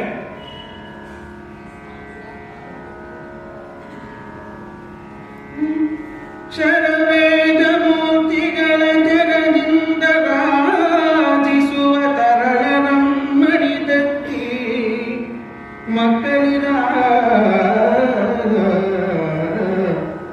ನಿಮಗೆ ರಘುವರನ ಸೇನೆಯೊಳಾಯುಗಡ ಕಲಹ ಮೇಗೆ ತೊಡಗಿತು ತೋಡಿ ನಿಮ್ಮ ಕೂಡೆ ದುರಗೆ ಬಂದಚ್ಚಾಡಿ ಬಿದ್ದರ ಮೇಯೊಳರಿಗಳಂಬಿನ ಗಾಯಮಿಲ್ಲ ಇದತ್ತಣಮೋತ್ಕರದೆಗೆ ಪೇಗುದನೆ ವಾಲ್ಮೀಕಿ ಮುನಿ ಪುಂಗವಂಗೆ ಕುಶನಿಂದೆಂದನು. ಆ ಮಕ್ಕಳನ್ನ ವಾಲ್ಮೀಕಿ ಮುನಿಗಳು ಹೇಗೆ ಕಾಣ್ತಾರೆ ಅಂತ ಹೇಳಿದ್ರೆ ಶರವೇದ ಮೂರ್ತಿಗಳ ತೆರದಿಂದ ರಾರಾಜಿಸುವ ಅಂತ ಹೇಳಿದ್ರೆ ಅಗ್ರದ ಚತುರೋ ವೇದಾಹ ಪೃಷ್ಠದ ಸಶರಂ ಧನು ಇದಂ ಕ್ಷಾತ್ರಂ ಇದಂ ಧರ್ಮಂ ಇದಂ ಕ್ಷಾತ್ರಂ ಇದಂ ಧರ್ಮಂ ಶಾಪಾದಪಿ ಶರಾದಪಿ. ಇದನ್ನ ಯಾವಾಗಲೂ ಇದನ್ನು ನೋಡೋದು ಯಾರಿಗೆ ಅಂತ ಹೇಳಿದ್ರೆ ಒಂದು ಪರಶುರಾಮರಿಗೆ ಬಿಟ್ರೆ ಇನ್ನು ಪಾಂಡವರ ಗುರುಗಳಾದಂತಹ ನಮ್ಮ ಶಾಪಾದಪಿ ಶರಾದಪಿ ಎನಿಸಿದಂತಹ ದ್ರೋಣಾಚಾರ್ಯರಿಗೆ ಅಂತ ಹೇಳಿ ಕರೀತಾರೆ. ಆದ್ರೆ ಇದನ್ನು ಯಾಕೆ ತಗೊಂಡೆ ಅಂತ ಹೇಳಿದ್ರೆ ಶರವೇದ ಮೂರ್ತಿಗಳು ಅಂತಂದ್ರೆ ಅವರಿಗೆ ವೇದವಿದ್ಯೆಯನ್ನು ಶಾಸ್ತ್ರಾಭ್ಯಾಸವನ್ನು ಮಾಡಿಸಿದ್ದಾರೆ ಈ ವಾಲ್ಮೀಕಿ ಮುನಿಗಳು ಅನ್ನೋದನ್ನ ಸೂಚ್ಯವಾಗಿ ತೋರಿಸ್ತಾರೆ.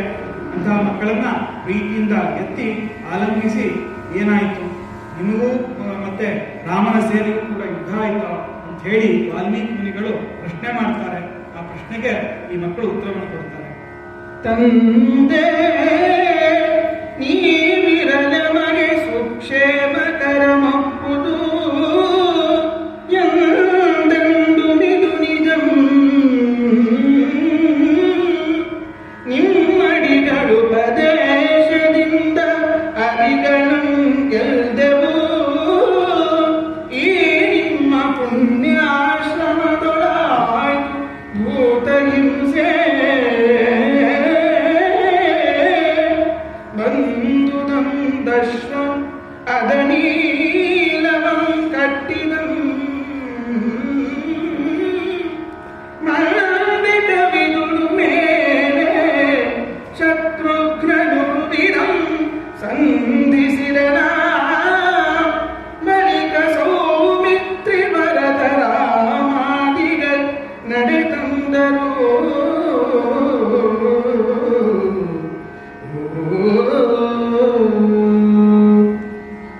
ಆಗ ಲವಕುಶರು ಹೇಳ್ತಾ ಇದ್ದಾರೆ, ಹೌದು ನೀವು ಹೇಳಿದ್ದೆಲ್ಲ ಹೌದು, ನೀವಿರಲೆಮಗೆ ಸುಕ್ಷೇಮಕರ ಮಪ್ಪುದು ನಿಮ್ಮ ಆಶೀರ್ವಾದದಿಂದಾಗಿ ಎಲ್ಲವೂ ಕೂಡ ಬಹಳ ಒಳ್ಳೆಯದಾಗ್ತದೆ ಗುರುಗಳೇ. ಅದನ್ನ ನಿಮ್ಮ ಅಡಿಗಳಿಗೆ ಈ ಗೆಲುವು, ಈ ನಮ್ಮ ಸಾಧನೆ ಏನಿದೆ ಅದೆಲ್ಲವನ್ನೂ ಸಹಿತ ನಿಮ್ಮ ಪದತಲದಲ್ಲಿ ನಾವು ಅರ್ಪಿಸಿದ್ದೇವೆ ಅಂತ ಹೇಳ್ತಾ ಏನಾಯಿತು ಅನ್ನೋದನ್ನು ಕೂಡ ಆ ಮಕ್ಕಳು ಹೇಳ್ತಾರೆ. ರಾಮ ಲಕ್ಷ್ಮಣ ಅಂದ್ರೆ ಶತ್ರುಘ್ನರನ್ನ ಗೆಲ್ಲಲು ಬಂದಂತಹ ಏನು ಅಶ್ವ ಬಂತು ಅದನ್ನು ಕಟ್ಟಿದ್ದೇವೆ ಅಂತ ಹೇಳಿ ಅಷ್ಟೂ ಕಥೆಯನ್ನು ಹೇಳ್ತಾರೆ. ನಾ ಅದನ್ನ ಕಥೆಯನ್ನು ಮತ್ತೆ ಹೇಳಿಕ್ಕೆ ಹೋಗೋದಿಲ್ಲ, ಆಲ್ರೆಡಿ ನೀವು ಆ ಕಥೆಯನ್ನು ಈಗ ಆಲ್ರೆಡಿ ಹೇಳಿರ್ತೀರಿ. ಆ ಕಾರಣಕ್ಕಾಗಿ ನಾವು ಮತ್ತೆ ಅದನ್ನ ಪುನಃ ಹೇಳೋದಿಲ್ಲ. ಅದನ್ನ ಹೇಳ್ತಾರೆ. ಹೇಳಿದ ಮೇಲೆ ಮುನಿಗಳು ಕೆಲಸ ಕೆಡ್ತು. ಈಗ ಇನ್ನು ಮುಂದೆ ನಾವು ಹೀಗೆ ಕುಳಿತುಕೊಂಡ್ರೆ ಆಗೋದಿಲ್ಲ, ನೇರವಾಗಿ ರಣಕ್ಷೇತ್ರಕ್ಕೆ ಹೋಗ್ಬೇಕು ಅಂತ ಹೇಳಿ ವಾಲ್ಮೀಕಿ ಮುನಿಗಳು ರಣಕ್ಷೇತ್ರಕ್ಕೆ ಹೋಗ್ತಾರೆ. ಕವಿ ಎಷ್ಟು ಅದ್ಭುತವಾಗಿ ಆ ರಣಕ್ಷೇತ್ರದ ಒಂದು ಸಂದರ್ಭವನ್ನ, ರಣಕ್ಷೇತ್ರದಲ್ಲಿ ವಾಲ್ಮೀಕಿ ಮುನಿಗಳು ಹೇಗೆ ಕಂಡ್ರು ಅನ್ನುವುದನ್ನ ಆ ಕವಿ ಎಷ್ಟು ಅದ್ಭುತವಾಗಿ ವರ್ಣಿಸಿದ್ದಾನೆ ಅಂತ ಹೇಳಿದ್ರೆ, ತಟ್ಟುಗೆಡದಿಗ ವಾದಿ ಪಾರಣವರೂಧನಿಂದಿಟ್ಟಣಿಸಿ ಬಿದ್ದ ರಾಕ್ಷಸ ಮನುಜ ಕಪಿಗಳಿಂದಿಟ್ಟಡಿದಗಲಕ್ಕೆ ಚೆಲ್ಲಿದ ಛತ್ರ ಚಾಮರ ಪತಾಕೆಗಳ ಮೆದೆಗಳಿಂದೆ ಒಟ್ಟೊಟ್ಟಿಲಾಗಿ ಸೂಸಿದ ಪದವು ಕೈದುಗಳ ಬೆಟ್ಟಂಗಳಿನ್ ಮಿದುಳ್ಳ ನಮಸೆ ಕರುಳಿನ್ ಕಟ್ಟುಗ್ಗಮಾದ ರಣರಂಗದೊಳ್ ವಾಲ್ಮೀಕಿ ಮುನಿ ರಾಮನಂ ಕಂಡನು. ವಾಲ್ಮೀಕಿ ಮುನಿ ರಾಮನಂ ಕಂಡನು. ಅನೇಕ ಕವಿಗಳು ರಣರಂಗದ ಕ್ಷೇತ್ರವನ್ನ ತಮ್ಮದೇ ಆದಂತಹ ರೀತಿಯಲ್ಲಿ ವರ್ಣಿಸ್ತಾ ಹೋಗಿದ್ದಾರೆ. ಇಲ್ಲೂ ಕೂಡ ಕವಿ ತಾನು ಯಾರಿಗೂ ಕೂಡ ಕಡಿಮೆ ಇಲ್ಲ ಅನ್ನೋದನ್ನ ಬಹಳ ಅಷ್ಟು ಅದ್ಭುತವಾಗಿ ತೋರಿಸಿದ್ದಾರೆ. ಬಹುಶಃ ನೀವೀಗ ಆಲ್ರೆಡಿ ನೀವು ಕೇಳಿರೋದ್ರಿಂದ ನಾನು ಮತ್ತೆ ಅದನ್ನ ಹೇಳಬೇಕಾದಂತಹ ಪ್ರಮೇಯವೇ ಬರೋದಿಲ್ಲ. ಅಷ್ಟು ಎಲ್ಲವೂ ಸಹಿತ ನಮ್ಗೆ ಅರ್ಥಾಗೋ ರೀತಿಯಲ್ಲಿ ಈ ಲಕ್ಷ್ಮೀಶ ಕವಿಯ ವಿಶೇಷತೆಯ ಅಂದ್ರೆ ವಾಚನ ಮಾಡಿದ್ರೆ ಸಾಕು, ವ್ಯಾಖ್ಯಾನಕಾರರಿಗೆ ಮತ್ತೆ ಅದನ್ನ ಪುನಃ ಹೇಳಬೇಕು, ಮತ್ತೆ ಅದನ್ನು ಬಿಡಿಸಿ ಹೇಳಬೇಕು ಅಂತ ಅವಶ್ಯಕತೆಯೇ ಬರೋದಿಲ್ಲ. ಎಲ್ಲದಕ್ಕಿಂತಲೂ ಈ ಜೈಮಿನಿ ಭಾರತ ಬಹಳ ಅದ್ಭುತ ಅನ್ನೋದು ಈ ಕಾರಣಕ್ಕಾಗಿ. ಅಂದ್ರೆ ಪ್ರತಿಯೊಬ್ಬರಿಗೂ ಕೂಡ ತಿಳಿದುಕೊಳ್ಳುವುದಕ್ಕೆ, ಅಂದ್ರೆ ತಿಳಿದುಕೊಳ್ಬೇಕು ಅಂತ ಹೇಳಿ ಯಾರಿಗೆ ಜ್ಞಾನದ ಹಸಿವಿರ್ತದೆಯೋ ಅವರಿಗೆ ಇದು ಒಂದು ರೀತಿಯಾದಂತಹ ಮೃಷ್ಟಾನ್ನ ಅಂತಲೇ ಹೇಳ್ಬೋದು.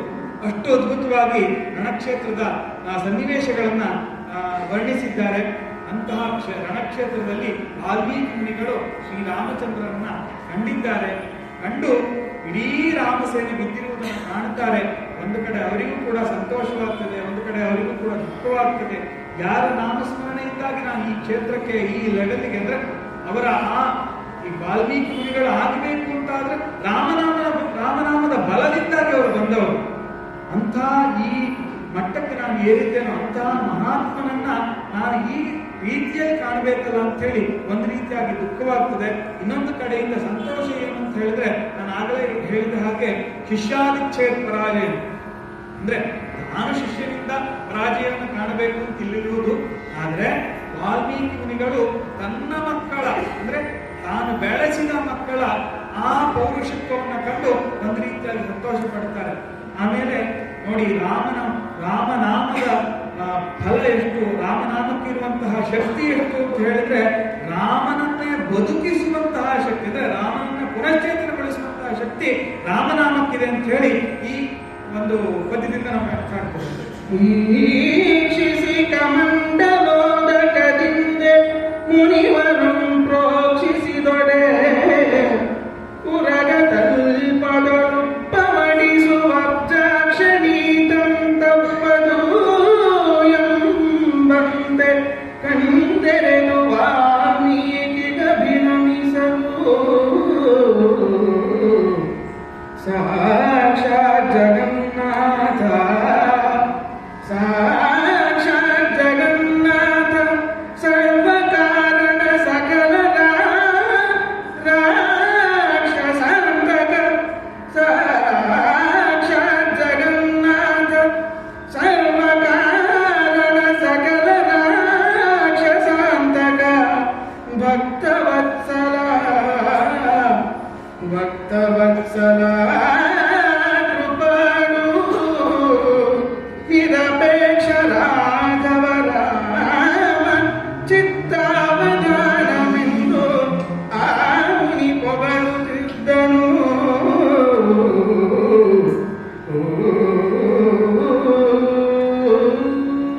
ಎಂಥ ಅದ್ಭುತ ನೋಡಿ.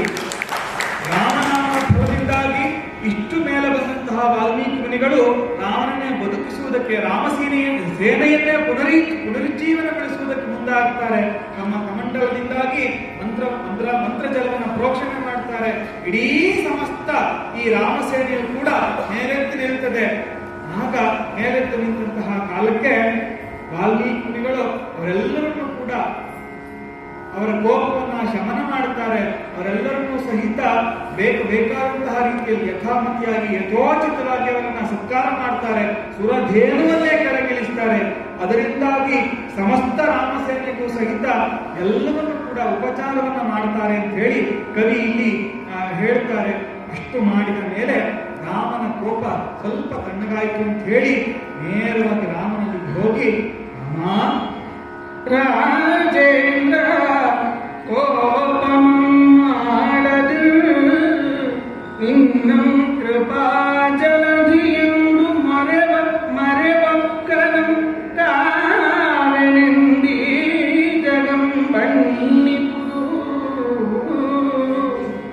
ನಿನ್ನ ತನು ಸಂಭವ ಜಾನಕಿಯ ಮಕ್ಕಳಿವರು ನಿನ್ನ ತನು ಸಂಭವ ಜಾನಕಿಯ ಮಕ್ಕಳಿವರು ಓಜೆ ತಪ್ಪಿದರು ಆಶ್ರಮದೊಳಿದ್ದುದಿಲ್ಲ ಮಖಯಾದನಗೆ ವರುಣಂಕರೆಸಲಾಗಿ ಹೋದೆವು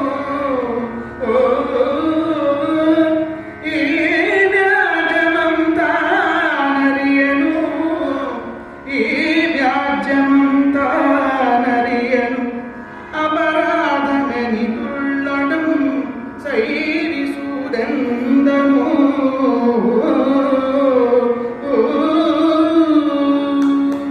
ನೋಡಿ, ವಾಲ್ಮೀಕಿ ಮುನಿಗಳು ಮೊಟ್ಟ ಮೊದಲನೇದಾಗಿ ಬಹುಶಃ ಇದು ರಾಮನನ್ನ ಕಾಣುವಂತಹ ಸನ್ನಿವೇಶ. ಇದು ರಾಮನನ್ನ ಕಾಣ್ತಾರೆ.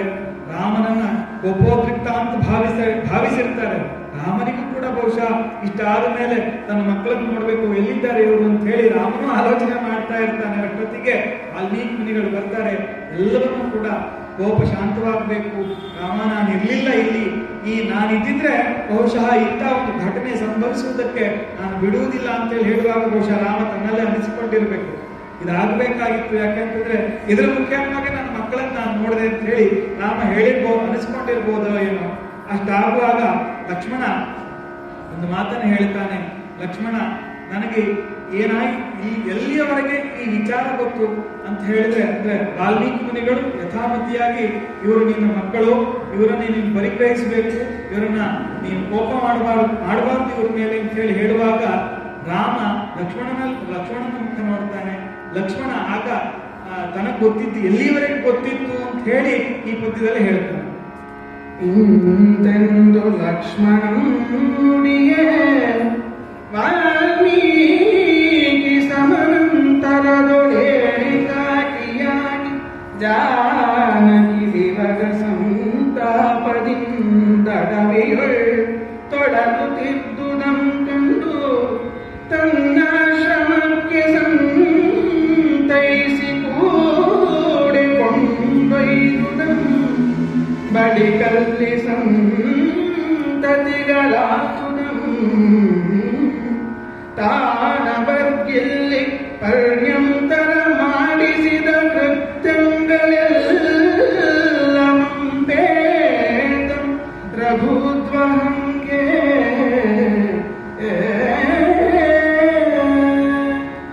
ಲಕ್ಷ್ಮಣ ತಾನು ಎಲ್ಲಿಯವರೆಗಾಗಿ ಸೀತೆಯನ್ನ ಕಂಡೆ, ನಾನು ಎಲ್ಲಿಯವರೆಗಾಗಿ ಕರೆದುಕೊಂಡು ಸೀತೆಯನ್ನು ಬಿಟ್ಟೆ ಅಂತ ತಾನು ಹೇಳ್ತಾನೆ. ಅಂದ್ರೆ ಅವನಿಗೆ ನೆನಪಿರುವಷ್ಟು ಮಾತ್ರ ಹೇಳ್ತಾನೆ. ಆ ನಂತರದ ಕಥಾಭಾಗವನ್ನ ವಾಲ್ಮೀಕಿ ಮುನಿಗಳು ಏನಾಯ್ತು, ಸೀತೆ ಎಲ್ಲಿದ್ರು, ಎಲ್ಲಿಂದ ಎಲ್ಲಿಯವರೆಗಾಗಿ ಕರೆದುಕೊಂಡು ಬಂದೆ, ಆಮೇಲೆ ಈ ಮಕ್ಕಳನ್ನ ದೊಡ್ಡ ಮಾಡಿದೆ, ಅವರನ್ನ ಈಗ ಇನ್ನು ಮುಂದೆ ನಿಲ್ಲುವ ಹಾಗೆ ಆಗಿದ್ದಾರೆ ಅಂತ ಹೇಳಿದ್ರೆ ಇಷ್ಟೆಲ್ಲ ಕಲಿಸಿಕೊಟ್ಟಿದ್ದೇನೆ ಅಂತ ಹೇಳಿ ವಾಲ್ಮೀಕಿ ಮುನಿಗಳು ಹೇಳ್ತಾರೆ. ಅಷ್ಟು ಹೇಳುವಾಗ ರಾಮನಿಗೆ ತನ್ನ ಮಕ್ಕಳನ್ನು ನೋಡಬೇಕು ಅಂತ ಹೇಳಿ ರಾಮನಿಗೂ ಅನ್ನಿಸ್ತಾ ಇರ್ತದೆ. ವಾಲ್ಮೀಕಿ ಮುನಿಗಳು ಸಹಿತ ಆ ಕ್ಷಣಕ್ಕೆ ಆ ಮಕ್ಕಳನ್ನು ಕರೀತಾರೆ, ರಾಮನ ಕಾಲಿಗೆ ಬೀಳಿಸ್ತಾರೆ, ನಮಸ್ಕಾರ ಮಾಡಿಸ್ತಾರೆ. ನಮಸ್ಕಾರ ಮಾಡಿಸಿ ಮುಂದೆ ರಾಮಾಯಣವನ್ನ ಮುಂದೆಯೇ ಹಾಡಿಸ್ತಾರೆ. ನೋಡಿ ಎಂತಹ ಒಂದು ಅದ್ಭುತವಾದಂತಹ ಒಂದು ಕಥಾನಕ ಈ ರಾಮಾಯಣ ಅಂತ ಹೇಳಿದ್ರೆ, ರಾಮಾಯಣ ಹುಟ್ಟಿದ್ದು ಹೇಗೆ ಅಂತ ಕೇಳಿದ್ರೆ, ಒಂದು ಶೋಕದಿಂದಾಗಿ ಎರಡು ಪಕ್ಷಿಗಳು ಮಿಲನಾವಸ್ಥೆಯಲ್ಲಿರ್ತವೆ.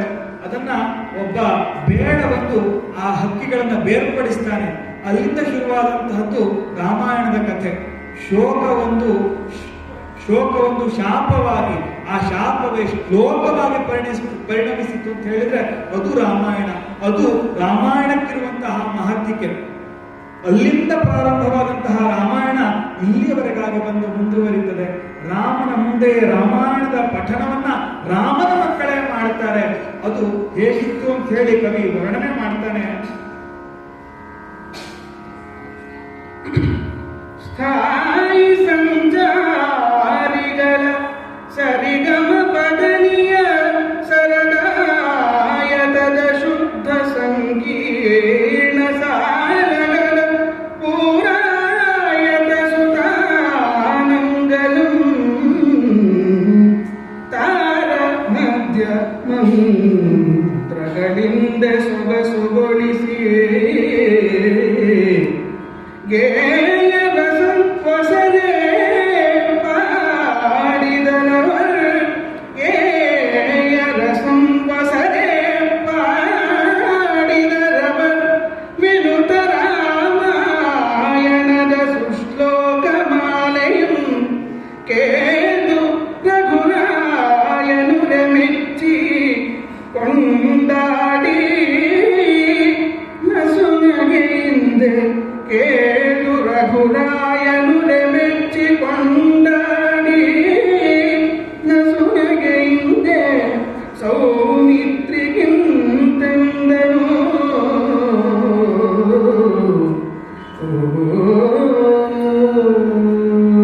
ಎಷ್ಟು ಅದ್ಭುತವಾಗಿ ಆ ರಾಮಾಯಣವನ್ನ ಇವರು ಮಕ್ಕಳು ಹಾಡಿದ್ದಾರೆ ಅಂತ ಹೇಳಿ ಕವಿ ಹೇಳ್ತಾರೆ. ನಾನು ಮತ್ತೆ ಅದನ್ನ ಹೇಳಿಕ್ ಹೋಗೋದಿಲ್ಲ, ಅಷ್ಟು ಅದ್ಭುತವಾಗಿದೆ ಇದು. ನೀವು ಆಗ್ಲೇ ಅದ್ಭುತವಾದಂತಹ ವಾಚನದಿಂದ ಕೇಳಿದ್ದೀರಿ. ಆದ್ರೆ ಒಂದು ಮಾತನ್ನ ನಾನು ಹೇಳಲೇಬೇಕು ಈ ಕ್ಷಣಕ್ಕೆ. ಯಾಕಂತ ಹೇಳಿದ್ರೆ, ರಾಮಾಯಣ 7 ಸರ್ಗಗಳಲ್ಲಿ ಸವಿಸ್ತಾರವಾಗಿ ವಾಲ್ಮೀಕಿ ಮುನಿಗಳು ಬರೆದರು.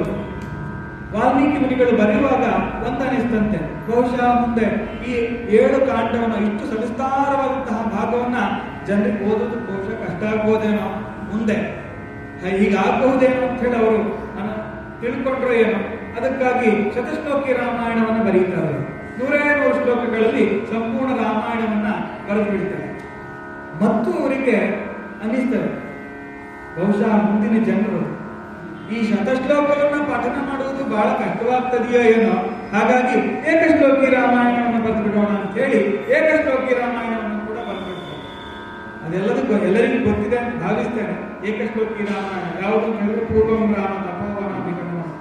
ಅದೇ ಹೀಗೆ ರಾಮಾಯಣವನ್ನ ಇಷ್ಟು ಸುಲಲಿತವಾಗಿ 7 ಕಾಂಡದ ರಾಮಾಯಣವನ್ನ ಒಂದು ಶ್ಲೋಕದಲ್ಲಿ ಬರೀತಾರೆ ಅಂತ ಹೇಳಿದ್ರೆ, ಒಂದು ಶ್ಲೋಕದಲ್ಲಿ 7 ಕಾಂಡದ ಅಂದ್ರೆ ಅಷ್ಟು ಸವಿಸ್ತಾರವಾದಂತಹ ಅರ್ಥ ಅಡಗಿದೆ ಅಂತ ಹೇಳಿದ್ರೆ, ವಾಲ್ಮೀಕಿ ಮುನಿಗಳ ವ್ಯಕ್ತಿತ್ವ ಎಷ್ಟು, ವಾಲ್ಮೀಕಿ ಮುನಿಗಳ ಘನತೆ ಗೌರವ ಎಷ್ಟು, ಅವರದ್ದಾದಂತಹ ಯೋಗ್ಯತೆ ಎಷ್ಟು ಅನ್ನೋದು ನಮಗೆ ಇಲ್ಲಿ ಗೊತ್ತಾಗ್ಬಿಡ್ತಾರೆ.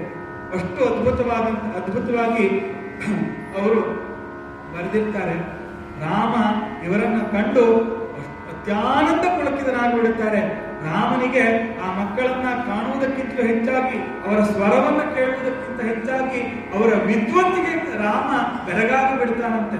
ಕವಿತೆಯೊಂದನ್ನ ಬರೆದಂತಹ ಕವಿಯೇ ಹೇಗೆ ಕಂಡು ಬೆರಗುಗೊಳ್ತಾನೋ, ಅಂದ್ರೆ ಕವಿತೆಯೊಂದು ಬರೆದವನನ್ನೇ ಹೇಗೆ ಬೆರಗುಗೊಳಿಸ್ತದೆಯೋ ಹಾಗೆ ಲವಕುಶರು ರಾಮನನ್ನ ಬೆರಗುಗೊಳಿಸ್ಬಿಟ್ರು. ರಾಮ ಅವರನ್ನ ಕಂಡು ಎಷ್ಟು ಅದ್ಭುತವಾಗಿ ಆ ತಂದೆ ಮತ್ತು ಮಕ್ಕಳ ಮಿಲನವನ್ನು, ಅಂದ್ರೆ ತಂದೆ ಮತ್ತು ಮಕ್ಕಳು ಹೇಗೆ ಒಂದಾಗುತ್ತಾರೆ ಎಂಬುದನ್ನು ಕವಿ ಅದ್ಭುತವಾಗಿ ವರ್ಣಿಸಿದ್ದಾರೆ. ಇದರಲ್ಲಿ ತನಯನಂ ತೆಗೆದೊಡನೆ ಮುಂದಾಡಿ ಬಿಗಿಯೊಪ್ಪಿ ಘನತರ ಸ್ನೇಹದಿ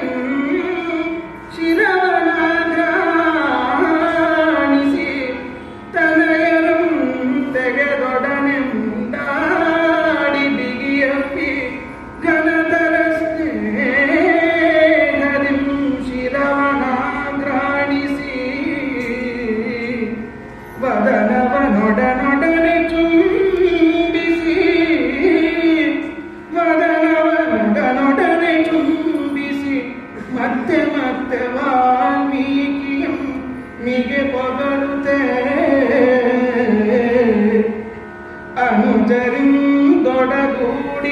ರಘುವರಂ ಸಂತೋಷವನಿಧಿಯೊಳ್ ಮುಳುಗಿದಂ ರಘುವರಂ ಸಂತೋಷವನಿಧಿಯೊಳ್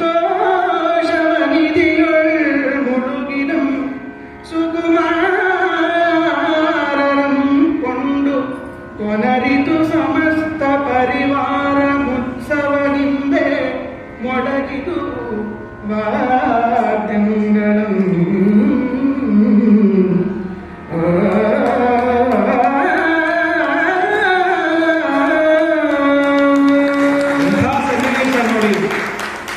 ಮಕ್ಕಳನ್ನ ಕಂಡು ಮುದ್ದಾಡಬೇಕಾದಂತಹ ಅಪ್ಪ ಎಷ್ಟು ಹೊತ್ತಿಗೆ ಅವರು ಮುಗಿಸ್ತಾರೋ ಅಂತ ಒಂದು ಕಡೆಯಲ್ಲಿದ್ರೆ ಇದು ಇಷ್ಟು ಬೇಗ ಮುಗಿದೋಯ್ತಲ್ಲ ಅಂತ ಹೇಳಿ ಒಮ್ಮೆ ರಾಮ ಆಶ್ಚರ್ಯ ಪಡ್ತಾನಂತೆ. ಹಾಗೆ ಅಷ್ಟು ತನ್ಮೇನಾಗಿ ರಾಮ ತನ್ನ ಕಥೆಯನ್ನೇ ಕೇಳ್ತಾ ಇದ್ದಾನೆ. ತನ್ನ ಜೀವನ ಚರಿತ್ರೆಯಿಂದ ತಾನೇ ಕೇಳೋದು ಅದೊಂದು ಭಾಗ್ಯ, ಅದೊಂದು ವಿಶೇಷ. ಇನ್ನೊಂದು ತನ್ನ ಮಕ್ಕಳೇ ತಾನು ನಡೆದು ಬಂದಂತಹ ದಾರಿಯನ್ನ ಹೊಗಳುತ್ತಾ ಹೇಳ್ತಾ ಇರುವಂತಹದ್ದು. ಹಾಗೆ ಎರಡೂ ರೀತಿಯಾದಂತಹ ಆನಂದವನ್ನ ಒಂದು ಕಡೆಯಲ್ಲಿ ರಾಮ ಅನುಭವಿಸ್ತಾ ಇದ್ರೆ, ಮಕ್ಕಳನ್ನ ಕಂಡು ಮುದ್ದಾಡಬೇಕು ಅಂತ ಮನಸ್ಸಲ್ಲಿ ಆಗುತ್ತಾ ಉಂಟು, ಆದ್ರೆ ಆಗುತ್ತಾ ಇಲ್ಲ. ಯಾವಾಗ ಅವರು ಅದೆಲ್ಲವನ್ನು ಹೇಳಿ ಮುಗಿಸಿದ್ರೋ ನೇರವಾಗಿ ರಾಮ ಆ ಮಕ್ಕಳನ್ನ ಬಿಗಿದಪ್ಪಿಕೊಂಡಂತೆ ಪುತ್ರವಾತ್ಸಲ್ಯದಿಂದ ಅವರನ್ನ ಮುದ್ದಿಸ್ತಾ ಇದ್ದಾನೆ. ಕವಿ ಹೇಳುವುದನ್ನ ಕಂಡ್ರೆ ನಮಗೆ ನೇರವಾಗಿ ಒಂದು ಕರುವನ್ನ ಆ ಗೋಮಾತೆ ಹೇಗೆ ಪ್ರೀತಿಯಿಂದ ಕಾಣುತ್ತದೆಯೋ ಆಗಷ್ಟೇ ಹುಟ್ಟಿದಂತಹ ಕರುವನ್ನ ಅಂತಹ ಅನುಭವ ನಮಗೆ ಬರ್ತಾ ಇದೆ. ಅಷ್ಟು ಸಂತೋಷ ಪಡ್ತಾನೆ ರಾಮಚಂದ್ರ ಅಂತ ಹೇಳಿ ಕವಿಗಳು ಹೇಳ್ತಾರೆ. ಅದಾದ ತಕ್ಷಣ ಕವಿ ವಾಲ್ಮೀಕಿ ಕವಿಗಳಲ್ಲಿ ಶ್ರೀರಾಮಚಂದ್ರ ಕೇಳ್ತಾನೆ, ಮಕ್ಕಳ ನನಗೆ ಬೇಕು ಅಂತ ಹೇಳಿ. ರಾಮನ ಆ ಸಂತೋಷವನ್ನ ಕಂಡಂತಹ ಇಡೀ ರಾಮಸೇನೆ ಅಲ್ಲಿದ್ದವರೆಲ್ಲರೂ ಕೂಡ ಆನಂದದಿಂದ ಪುಳಕ್ತರಾಗಿಬಿಡುತ್ತಾರೆ. ಆನಂತರ ರಾಮನಿಗೆ ಅವರ ಮಕ್ಕಳನ್ನ ವಾಲ್ಮೀಕಿ ಮುನಿಗಳು ಸಮರ್ಪಿಸಿಬಿಡ್ತಾರೆ. ಇಷ್ಟು ಒಂದು ಕಡೆ ಆದ್ರೆ ಮನೆಯಲ್ಲಿ ತಾಯಿ ಕಾಯ್ತಾ ಇದ್ದಾಳೆ. ವಾಲ್ಮೀಕಿ ಮುನಿಗಳು ಅಲ್ಲಿಂದ ಬರ್ತಾರೆ. ಇತ್ತ ನಿಜ ತಂಜನಂ ಕರುಹಿ ವಾಲ್ಮೀಕಿ ಮುನಿ ಪೋತ್ತಮಂ ಬರಲು ಆಶ್ರಮದ್ವಾರದ ಕಂಡು ಚಿತ್ತದೊಳ್ ಮರುಗುತ ಏನಾದರೆಳೆದಾದ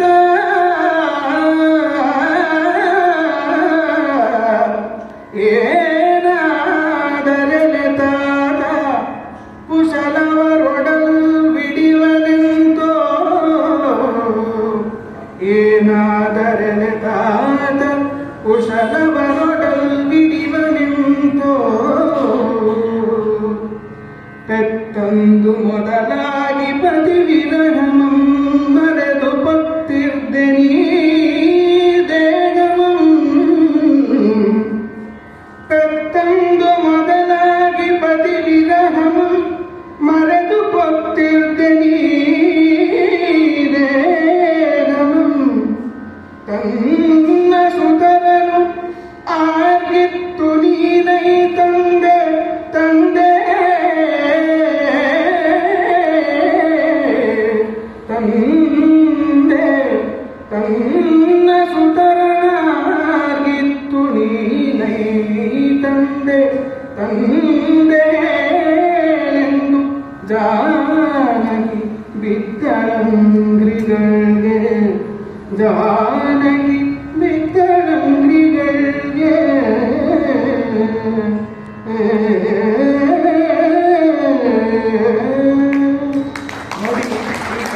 ಎಷ್ಟು ಸೊಗಸಾಗಿ ಸಾಗುತ್ತಾ ಇದೆ ಅಂತ ಹೇಳಿದ್ರೆ, ಎಷ್ಟು ಕ್ಷಣದಲ್ಲಿ ಎಷ್ಟು ಹೊತ್ತಿಗೆ ಕೇಳಿದ್ರು, ಎಷ್ಟು ಬಾರಿ ರಾಮಾಯಣವನ್ನು ಓದಿದ್ರು ಸಹಿತ, ಎಷ್ಟು ರೀತಿಯಲ್ಲಿ ರಾಮಾಯಣವನ್ನು ಕಂಡ್ರೂ ಸಹಿತ ಅದು ಹೊಸ ಹೊಸ ಹೊಸ ಹೊಸ ತಿರುವುಗಳನ್ನು ನಮಗೆ ಕಾಣಿಸ್ತಾ ಹೋಗ್ತದೆ. ನೋಡಿ, ಸೀತೆ ಅಲ್ಲಿ ಆಶ್ರಮದಲ್ಲಿ ಕಾಯ್ತಾ ಇದ್ದಾಳೆ ಮಕ್ಕಳನ್ನ. ತನ್ನ ಈಗ ಒಂದು ಹಸುವೊಂದು, ಒಂದು ತಾಯಿಯಾದಂತಹ ಹಸುವೊಂದು ತನ್ನ ಮಕ್ಕಳಿಗೋಸ್ಕರ, ತನ್ನ ಮಗುಗೋಸ್ಕರ ಹೇಗೆ ಕಾಯ್ತಾ ಇರ್ತದೆಯೋ ಕೊಟ್ಟಿಗೆಯಲ್ಲಿ, ಅದೇ ರೀತಿಯಾಗಿ ಆ ಸೀತೆ ಕಾಯ್ತಾ ಇರ್ತಾಳೆ. ವಾಲ್ಮೀಕಿ ಮುನಿಗಳು ಒಬ್ಬರೇ ಬರ್ತಾರೆ. ಬಂದಾಗ ಇವಳಿಗೆ ಆಶ್ಚರ್ಯವಾಯಿತು, ಏನಾಗಿ ಹೋಯ್ತು ಅಂತ ಅರ್ಥ ಆಗೋದಿಲ್ಲ ಅವಳಿಗೆ. ಒಂದು ಮಕ್ಕಳನ್ನ ಸೆರೆಮನೆಗಟ್ಟು ಬಿಟ್ರೋ, ಅಥವಾ ಮಕ್ಕಳಿಗೆ ಏನಾದರೂ ಮಾಡಿಬಿಟ್ರೋ, ಅಥವಾ ಮಕ್ಕಳಿಗೆ ಏನಾದರೂ ಆಗಿ ಹೋಯ್ತು ಅಂತ ಹೇಳಿ ಇನ್ನೊಂದು ಕಡೆಯಲ್ಲಿ ಆಕೆ ಯೋಚನೆ ಮಾಡ್ತಾ ಇದ್ರೆ, ವಾಲ್ಮೀಕಿ ಮುನಿಗಳಲ್ಲಿ ಆಕೆ ಕೇಳ್ತಾಳೆ, ತಂದೆ ಏನು ಮಾಡಿಬಿಟ್ಟೆ, ಏನಾಗಿ ಹೋಯಿತು. ಎಷ್ಟು ಒಂದು ಮನಸ್ಸಿಗೆ ನಾಟುವಂತಹ ಒಂದು ಸನ್ನಿವೇಶ ಅಂತ ಹೇಳಿದ್ರೆ ನೋಡಿ, ಸೀತೆ ಹೇಳ್ತಾಳೆ, ಪತಿ ವಿರಹಮಂ ಮರೆತು ಪತ್ತಿದ್ದನೀ ದೇಹಮಂ. ಈ ನನ್ನ ದೇಹವನ್ನು ನಾನು ಇಟ್ಟುಕೊಂಡಿದ್ದೆ ಯಾಕೆ ಅಂತ ಹೇಳಿದ್ರೆ ಆ ಮಕ್ಕಳಿಗೋಸ್ಕರವಾಗಿ. ಆ ಮಕ್ಕಳನ್ನು ನೋಡ್ತಾ ನನ್ನ ಪತಿ ವಿರಹವನ್ನೇ ಮರೆತು ಬಿಟ್ಟಿದ್ದೆ. ನನ್ನ ಜೀವನವನ್ನ ಸರ್ವ ಸಮರ್ಪಣಾ ಭಾವದಿಂದಾಗಿ ಆ ಮಕ್ಕಳಿಗೋಸ್ಕರವೇ ನಾನು ಬಿಟ್ಟು ಬಿಟ್ಟಿದ್ದೆ. ಆದ್ರೆ ಆ ಮಕ್ಕಳನ್ನು ನೀನು ಈಗ ಕರೆತರಲಿಲ್ಲವಲ್ಲ, ಏನಾಗಿ ಹೋಯ್ತು, ನಾನು ಹೇಗೆ ಬದುಕಿರಲಿ, ನನ್ನ ಜೀವ ಹೇಗಿರ್ತದೆ ಇನ್ನು.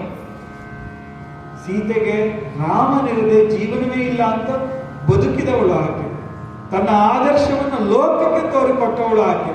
ಎಲ್ಲರೂ ಹೇಳ್ತಾರೆ ಆದರ್ಶವಾದಂತಹ ಬದುಕನ್ನ ಬದುಕಿದವನು ಶ್ರೀರಾಮಚಂದ್ರ ಅಂತ ಹೇಳಿ. ಆದ್ರೆ ಸೀತೆಯು ಕೂಡ ಅಂತಹದ್ದೇ ಆದಂತಹ ಒಂದು ಆದರ್ಶವನ್ನು ಹೊತ್ತು ಬದುಕಿದವಳು. ಅಂತಹ ಆದರ್ಶದಿಂದಾಗಿ ಲೋಕಮಾತೆಯಾಗಿ ಕಂಡವಳು ಆ ಸೀತೆ. ರಾಮನಿಗೆ ಎಷ್ಟು ಪುರುಷೋತ್ತಮ ಅಂತ ಹೇಳಿ ನಾವು ಕರೀತೇವೋ ಅಂಥದ್ದೇ ಸ್ಥಾನ ಆ ತಾಯಿಯಾದಂತಹ ಸೀತೆಗುಂಟು. ಆಕೆ ಅಂತಹ ತ್ಯಾಗವಿ, ನಿಜವಾದಂತಹ ತ್ಯಾಗ ಅಂತ ಹೇಳಿದ್ರೆ ಅದನ್ನು ನಾವು ಆ ಸೀತೆಯಲ್ಲೇ ಕಾಣಬೇಕು. ಯಾಕೆ ಅಂತ ಹೇಳಿದ್ರೆ ಗಂಡ ಬಿಟ್ಟಂತಹ ಹೆಂಡತಿ ಅಂದ್ರೆ ರಾಮ ಸೀತೆಯನ್ನ ಬಿಟ್ಟಿದ್ದಾನೆ. ಒಂದು ಹಾಸ್ಯದ ಸನ್ನಿವೇಶ ಅಂತ ಹೇಳಬೇಕು ಅಂತಾದ್ರೆ, ಈಗ ನಮ್ಮಲ್ಲಿ ಈ ಯಕ್ಷಗಾನದಲ್ಲಿ ಒಬ್ಬ ಬಹಳ ಪ್ರಸಿದ್ಧವಾದಂತಹ ಅರ್ಥಧಾರಿಗಳು ಶ್ರೇಣಿ ಗೋಪಾಲಕೃಷ್ಣ ಭಟ್ರು ಅಂತ ಹೇಳಿ, ಅವರು ಯಾವಾಗಲೂ ಸುಮ್ಮನೆ ಹೀಗೆ ಹಾಸ್ಯ ಚಟಾಕಿಯನ್ನು ಹಾರಿಸುವುದುಂಟು. ರಾಮ ಸೀತೆಯನ್ನು ಹೇಗೆ ಬಿಟ್ಟ ಅಂತ ಕೇಳಿದ್ರೆ ಬ್ರಾಹ್ಮಣರು ಸಂಧ್ಯಾವಂದನೆ ಬಿಟ್ಟ ಹಾಗೆ ಅಂತ.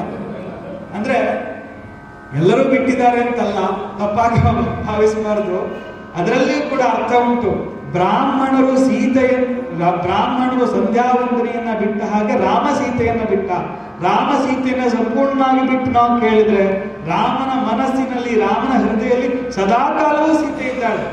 ಹಾಗೆ ಬ್ರಾಹ್ಮಣರು ಸಹಿತ ಸಂಧ್ಯಾವಂದನೆಯನ್ನ ಬಿಟ್ಟೂ ಬಿಡದಂತೆ ರಾಮ ಸೀತೆಯನ್ನ ಬಿಟ್ಟೂ ಬಿಡದಂತೆ ಇದ್ದಾನೆ ಅಂತ ಹೇಳಿ ಹಾಸ್ಯ ಚಟಾಕಿಯನ್ನು ಮಾಡ್ತಾರೆ. ಹಾಗೆ ಇಲ್ಲೂ ಸಹಿತ ಸೀತೆ ತನ್ನ ಮಕ್ಕಳಿಗೋಸ್ಕರ ಕಾಯ್ತಾ ಇದ್ದಾಳೆ.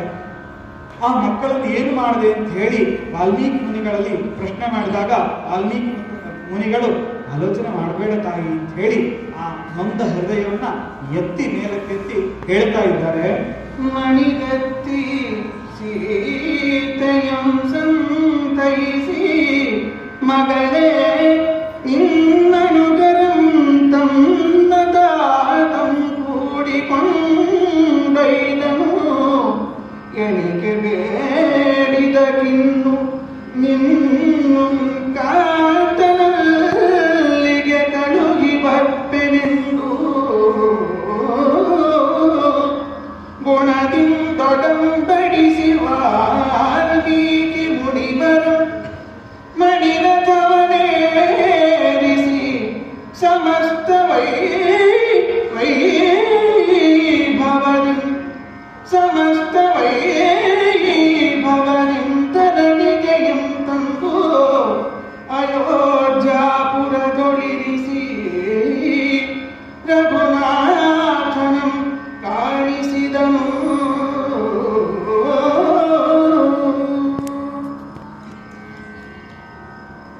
ಇಲ್ಲಿ ಸೀತೆ ಒಂದು ಕಡೆಯಿಂದ ಕಣ್ಣೀರನ್ನ ಇಡ್ತಾ ಇದ್ದಾಳೆ. ವಾಲ್ಮೀಕಿ ಮುನಿಗಳು ಅವಳನ್ನು ಮೇಲಕ್ಕೆತ್ತಿ ಸಮಾಧಾನ ಮಾಡ್ತಾ ಇದ್ದಾರೆ. ಮಾ, ನೀನೇನು ಆಲೋಚನೆ ಮಾಡಬೇಕಾದಂಥದ್ದಿಲ್ಲ. ಅವರು ಎಲ್ಲಿಗೆ ಹೋಗ್ಬೇಕೋ, ಯಾವ ಸ್ಥಾನವನ್ನು ತಲುಪಬೇಕೋ ಆ ಸ್ಥಾನಕ್ಕೆ ಹೋಗ್ಬಿಟ್ಟಿದ್ದಾರೆ. ನೀನು ಆಲೋಚನೆ ಮಾಡಬೇಕಾದಂತಹ ಅವಶ್ಯಕತೆ ಇಲ್ಲ. ಅವರು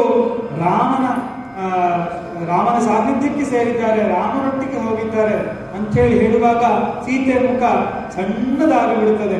ಅಂದ್ರೆ ಗಂಡನೂ ಇಲ್ಲ, ಮಕ್ಕಳೂ ಇಲ್ಲ, ನಾ ಯಾಕಾಗಿ ಬದುಕಬೇಕು ಅಂತ ಹೇಳಿ ಅವಳ ಮನಸ್ಸಿನಲ್ಲಿ ಒಂದು ಭಾವನೆ ಬರ್ತದೆ. ಸಹಜ ಅಲ್ವೇ? ಮಕ್ಕಳೂ ಇಲ್ಲ, ತಾಯಿಯೂ ತಂದೆಯೂ, ಮಕ್ಕಳು ಇಲ್ಲ, ಗಂಡನೂ ಇಲ್ಲ ಅಂತ ಆದ್ಮೇಲೆ, ತನ್ನವರು ಯಾರು ಇಲ್ಲ ಅಂತ ಆದ್ಮೇಲೆ ನಾವು ಯಾವ ಪುರುಷಾರ್ಥಕ್ಕಾಗಿ ಬದುಕಬೇಕು ಅಂತ ಹೇಳಿ ಅವಳಿಗೆ ಮನಸ್ಸಿಗೆ ಬಂದ್ಬಿಡ್ತದೆ. ಆಗ ಅವ್ರು ಹೇಳ್ತಾರೆ, ಆಲೋಚನೆ ಮಾಡಬೇಡ, ಶೃಂಗಾರವಾದಂತಹ ರಥದಿಂದ ಹೇಗೆ ತಂದೆಯೋರ್ವನು ತನ್ನ ಹೆಣ್ಣು ಮಗಳನ್ನ ಅರಮನೆಗೆ ಮದುವೆ ಮಾಡಿ ಬೀಳ್ಕೊಂಡು ಬರ್ತಾನೋ ಅದೇ ರೀತಿಯಲ್ಲಿ ಜನಕರಾಜನ ಸ್ಥಿತಿಯಲ್ಲಿ ಜನಕರಾಜ ಹೇಗೆ ಯಾವ ರೀತಿಯಾಗಿ ಸೀತೆಯನ್ನು ಮದುವೆ ಮಾಡಿಕೊಟ್ಟು ಬರ್ತಾನೋ ಅದೇ ರೀತಿಯಾಗಿ ಅವಳನ್ನ ಶೃಂಗಾರವಾದ ಬಂಗಾರವಾದಂತಹ ರಥದಿಂದ ಶೃಂಗರಿತವಾದಂತಹ ರಥದಲ್ಲಿ ಸೀತೆಯನ್ನು ಕೂರಿಸಿಕೊಂಡು ಅಯೋಧ್ಯಾಪುರಕ್ಕೆ ಹೋಗ್ತಾನೆ.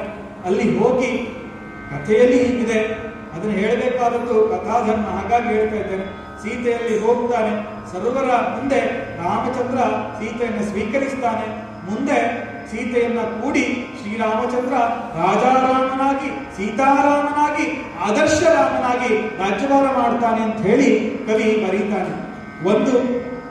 ಒಂದು ಮಜಲಲ್ಲಿ ನಾವು ಕಾಣುವಾಗ ಈ ಲಕ್ಷ್ಮೀಶ ಕವಿಯ ಭಕ್ತಿ ಎಷ್ಟು, ರಾಮನನ್ನ ಎಷ್ಟರ ಮಟ್ಟಿಗೆ, ಒಬ್ಬ ಜೈನ ಕವಿಯಾದರೂ ಸಹಿತ ರಾಮನನ್ನ ಎಷ್ಟರ ಮಟ್ಟಿಗೆ ಆತ ಆದರ್ಶವಾಗಿ ಸ್ವೀಕರಿಸಿದ್ದ ಅನ್ನುವುದಕ್ಕೆ ಇದೊಂದು ಉದಾಹರಣೆ ಅಂತ ನಾನು ಭಾವಿಸ್ತೇನೆ. ಇದು ನನ್ನ ಮಿಥ್ಯಲ್ಲಿ ನನಗೆ ಬರ್ತಾ ಇರುವಂತದ್ದು. ಯಾಕೆಂತ ಹೇಳಿದ್ರೆ ರಾಮ ಸೀತೆಯರನ್ನ ಬೇರೆ ಮಾಡಿ ನೋಡುವಂತಹ ಆ ಶಕ್ತಿಯ ಪುರುಷ ಕವಿಗಿಲ್ಲ ಅಂತ ಕಾಣಿಸ್ತದೆ. ವಾಲ್ಮೀಕಿ ರಾಮಾಯಣದಲ್ಲಿ ರಾಮ ಸೀತೆಯರು ಮತ್ತೆ ಒಂದಾಗುವಂತಹ ಆ ಒಂದು ಸುಸಂದರ್ಭವೋ ಸುಗಳಿಗೆಯೋ ಇರುವುದಿಲ್ಲ. ರಾಮ ಇವರನ್ನ ಲವಕುಶರನ್ನು ಇಟ್ಟುಕೊಂಡು ತನ್ನ ಮುಂದಿನ ಜೀವನವನ್ನ ಮಾಡ್ತಾನೆ. ಸೀತೆ ಮುಂದೆ ತಾನು ಭೂಜಾತಿಯಾದಂತಹ ಸೀತೆ ಭೂಮಿ ಒಳಗೆ ಇಳಿದು ಹೋಗ್ಬಿಡ್ತಾಳೆ ಅಂತ ಹೇಳಿ ಮುಂದೆ ವಾಲ್ಮೀಕಿ ರಾಮಾಯಣದಲ್ಲಿ ಬರ್ತದೆ. ಈ ರಾಮಾಯಣ ಅಂತ ಹೇಳಿದ್ರೆ ಅದು ಎಷ್ಟು ಹೊತ್ತು ಹೇಳಿದ್ರು ಕೂಡ, ಒಂದೇ ಕಥೆಯನ್ನು ಎಷ್ಟು ಬಾರಿ ಹೇಳಿದ್ರು ಕೂಡ ನನಗೂ ಬೇಜಾರಾಗೋದಿಲ್ಲ, ಕೇಳುವವರಿಗೂ ಬೇಜಾರಾಗೋದಿಲ್ಲ. ಅದಕ್ಕೆ ತಿಳಿದಂತಹ ಕವಿಗಳು ಬಹಳ ಸೊಗಸಾಗಿ ಈ ರಾಮಾಯಣವನ್ನ ವಾಲ್ಮೀಕಿ ಮುನಿಗಳನ್ನು ಹೇಗೆ ಹೇಳ್ತಾರೆ ಅಂತ ಹೇಳಿದ್ರೆ, ವಾಲ್ಮೀಕಿ ಗಿರಿ ಸಂಭೂತ ರಾಮ ಸಾಗರ ಗಾಮಿನಿ ಪುನಾತಿ ಭುವನಂ ಯಸ್ಯ. ರಾಮಾಯಣ ಮಹಾನದಿ. ರಾಮಾಯಣ ಅಂತ ಹೇಳಿದ್ರೆ ಅದು ವಾಲ್ಮೀಕಿ ಎನ್ನುವಂತಹ ಗಿರಿಯಲ್ಲಿ ಸಂಭವಿಸಿದಂತಹ ಒಂದು ನದಿಯಾಗಿ ಹರಿತಾ ಹರಿತಾ ಹರಿತಾ ಸಮುದ್ರಕ್ಕೆ ಮುಟ್ಟುವಂತಹ ಸಂದರ್ಭದಲ್ಲಿ ಇಡೀ ಭೂಮಂಡಲವೇ ಸಹಿತ ರಾಮಾಯಣದಿಂದಾಗಿ ಪುನೀತವಾಯಿತು, ಪಾವನವಾಯಿತು ಅಂತ ಹೇಳಿ ಹೇಳಿದಂಥವರು ಮಹಾಜ್ಞಾನಿಗಳು ಇದನ್ನ ಬರೆಯುತ್ತಾರೆ. ಇಂತಹ ಕಥೆಯನ್ನ ತಾವು ಬಹಳ ಕಾಲದಿಂದ ಕೇಳ್ಕೊಂಡು ಬಂದಿದ್ದೀರಿ. ಒಂದು ವಾರಗಳ ಪರ್ಯಂತರ ಜೈಮಿನಿ ಭಾರತದ ಕಥಾಶ್ರವಣವನ್ನು ಮಾಡಿದ್ದೀರಿ ತಾವುಗಳು. ತಮಗೆಲ್ಲರಿಗೂ ಸಹಿತ ಒಳ್ಳೆಯದಾಗಲಿ. ಭಗವಂತ ಇದನ್ನು ಕೇಳುವುದರ ಮುಖ್ಯವಾಗಿ ನಮ್ಗೆ ಒಳ್ಳೆಯದನ್ನು ಮಾಡಲಿ ಅಂತ ಹೇಳಿ ಹೇಳ್ತಾ ನಮ್ಮ ಮುಂದಿನ ಇದಕ್ಕೆ ಮಂಗಲಕ್ಕೆ ಅನುವಾಗ್ತಾ ಇದ್ದೇವೆ. ಪುಣ್ಯಮಿದು ಕೃಷ್ಣ ಚರಿತಾಮೃತಂ ಸುಕವೀಂದ್ರ ಗಣ್ಯಮಿದು ಶೃಂಗಾರ ಕುಸುಮತರು ತುರುವಿದಾರಣ್ಯಮಿದು ನವರಸ ಪ್ರೌಢಿಲಾಲಿತ್ಯ ನಾನಾ ವಿಚಿತ್ರಾರ್ಥಂ ಗರಗಣ್ಯಮಿದು ಶಾರದಯ ಸನ್ಮೋಹನಾಗಲಾವಣ್ಯಮಿದು ಭಾವಕರ ಕಿವಿದೊಡವಿ ಗೊದವಿದೈರಣ್ಯಮಿದು ಭೂತಳದೊಳಗೆ ವಿರಾಜಿಪುದು ಲಕ್ಷ್ಮೀಪತಿಯ ಕಾವ್ಯ ರಚನೆ.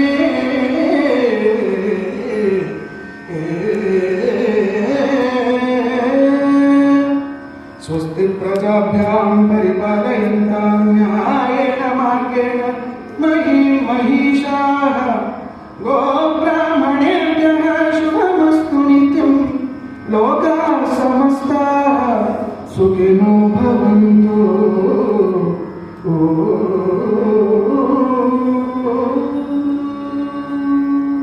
ನಾವುಗಳು ಈ ಇಷ್ಟೊಂದು ಕಾಲ ಈ ಕಥಾಭಾಗವನ್ನು ತಮ್ಮ ಮುಂದೆ ಇಟ್ಟಿದ್ದೇವೆ. ಯಥಾಮತಿಯಾಗಿ ನಾವು ಹೇಳಿದ್ದೇವೆ. ಎಷ್ಟರ ಮಟ್ಟಿಗೆ ಸರಿ ಇದೆಯೋ ತಪ್ಪಿದೆಯೋ ಅದರಲ್ಲಿ ಗೊತ್ತಿಲ್ಲ. ಹಂಸಕ್ಷೀರ ನ್ಯಾಯದಂತೆ ತಾವು ನಮ್ಮ ತಪ್ಪುಗಳನ್ನ ನಮ್ಮಲ್ಲಾದಂತಹ ನಡೆಯುವಂತಹ ಕಥಾನಕದಲ್ಲಿ ಬರುವಂತಹ ಯಾವುದಾದ್ರೂ ಸಣ್ಣ ಪುಟ್ಟ ತಪ್ಪುಗಳಿದ್ರೆ, ಯಾಕಂತ ಹೇಳಿದ್ರೆ ಬಹಳ ದೊಡ್ಡ ಗಣ್ಯಾತಿ ಗಣ್ಯರು ಬಂದಿದ್ದೀರಿ. ರಾಜಾರಾಮಯ್ಯರಂತಹ ಅವರು ಇದ್ದಾರೆ, ಗಮಕದಲ್ಲಿ ಬಹಳ ದೊಡ್ಡವರು. ಅದರೊಟ್ಟಿಗೆ ನಮ್ಮ ನಟೇಶ್ ಅಂಕಲ್ ಬಂದಿದ್ದಾರೆ, ಅವರು ಬಹಳ ದೊಡ್ಡವರು. ಅಂಥವರ ಎದುರುಗಡೆ ನಾವು ವಾಚನ ವ್ಯಾಖ್ಯಾನ ಮಾಡ್ತಾ ಇದ್ದೇವೆ. ಏನೋ ಸಣ್ಣ ಪುಟ್ಟ ತಪ್ಪುಗಳಾದ್ರೆ ಅದನ್ನು ತಾವು ತಿದ್ದಬೇಕು, ನಮಗೆ ತಿದ್ದಿಕೊಳ್ಳುವುದಕ್ಕೆ ಅವಕಾಶ ಮಾಡಿಕೊಡ್ಬೇಕು ಅಂತ ಹೇಳಿ ಹೇಳ್ತಾ ನಮ್ಮ ಈ ಕಾರ್ಯಕ್ರಮವನ್ನು ಮುಗಿಸ್ತೇವೆ.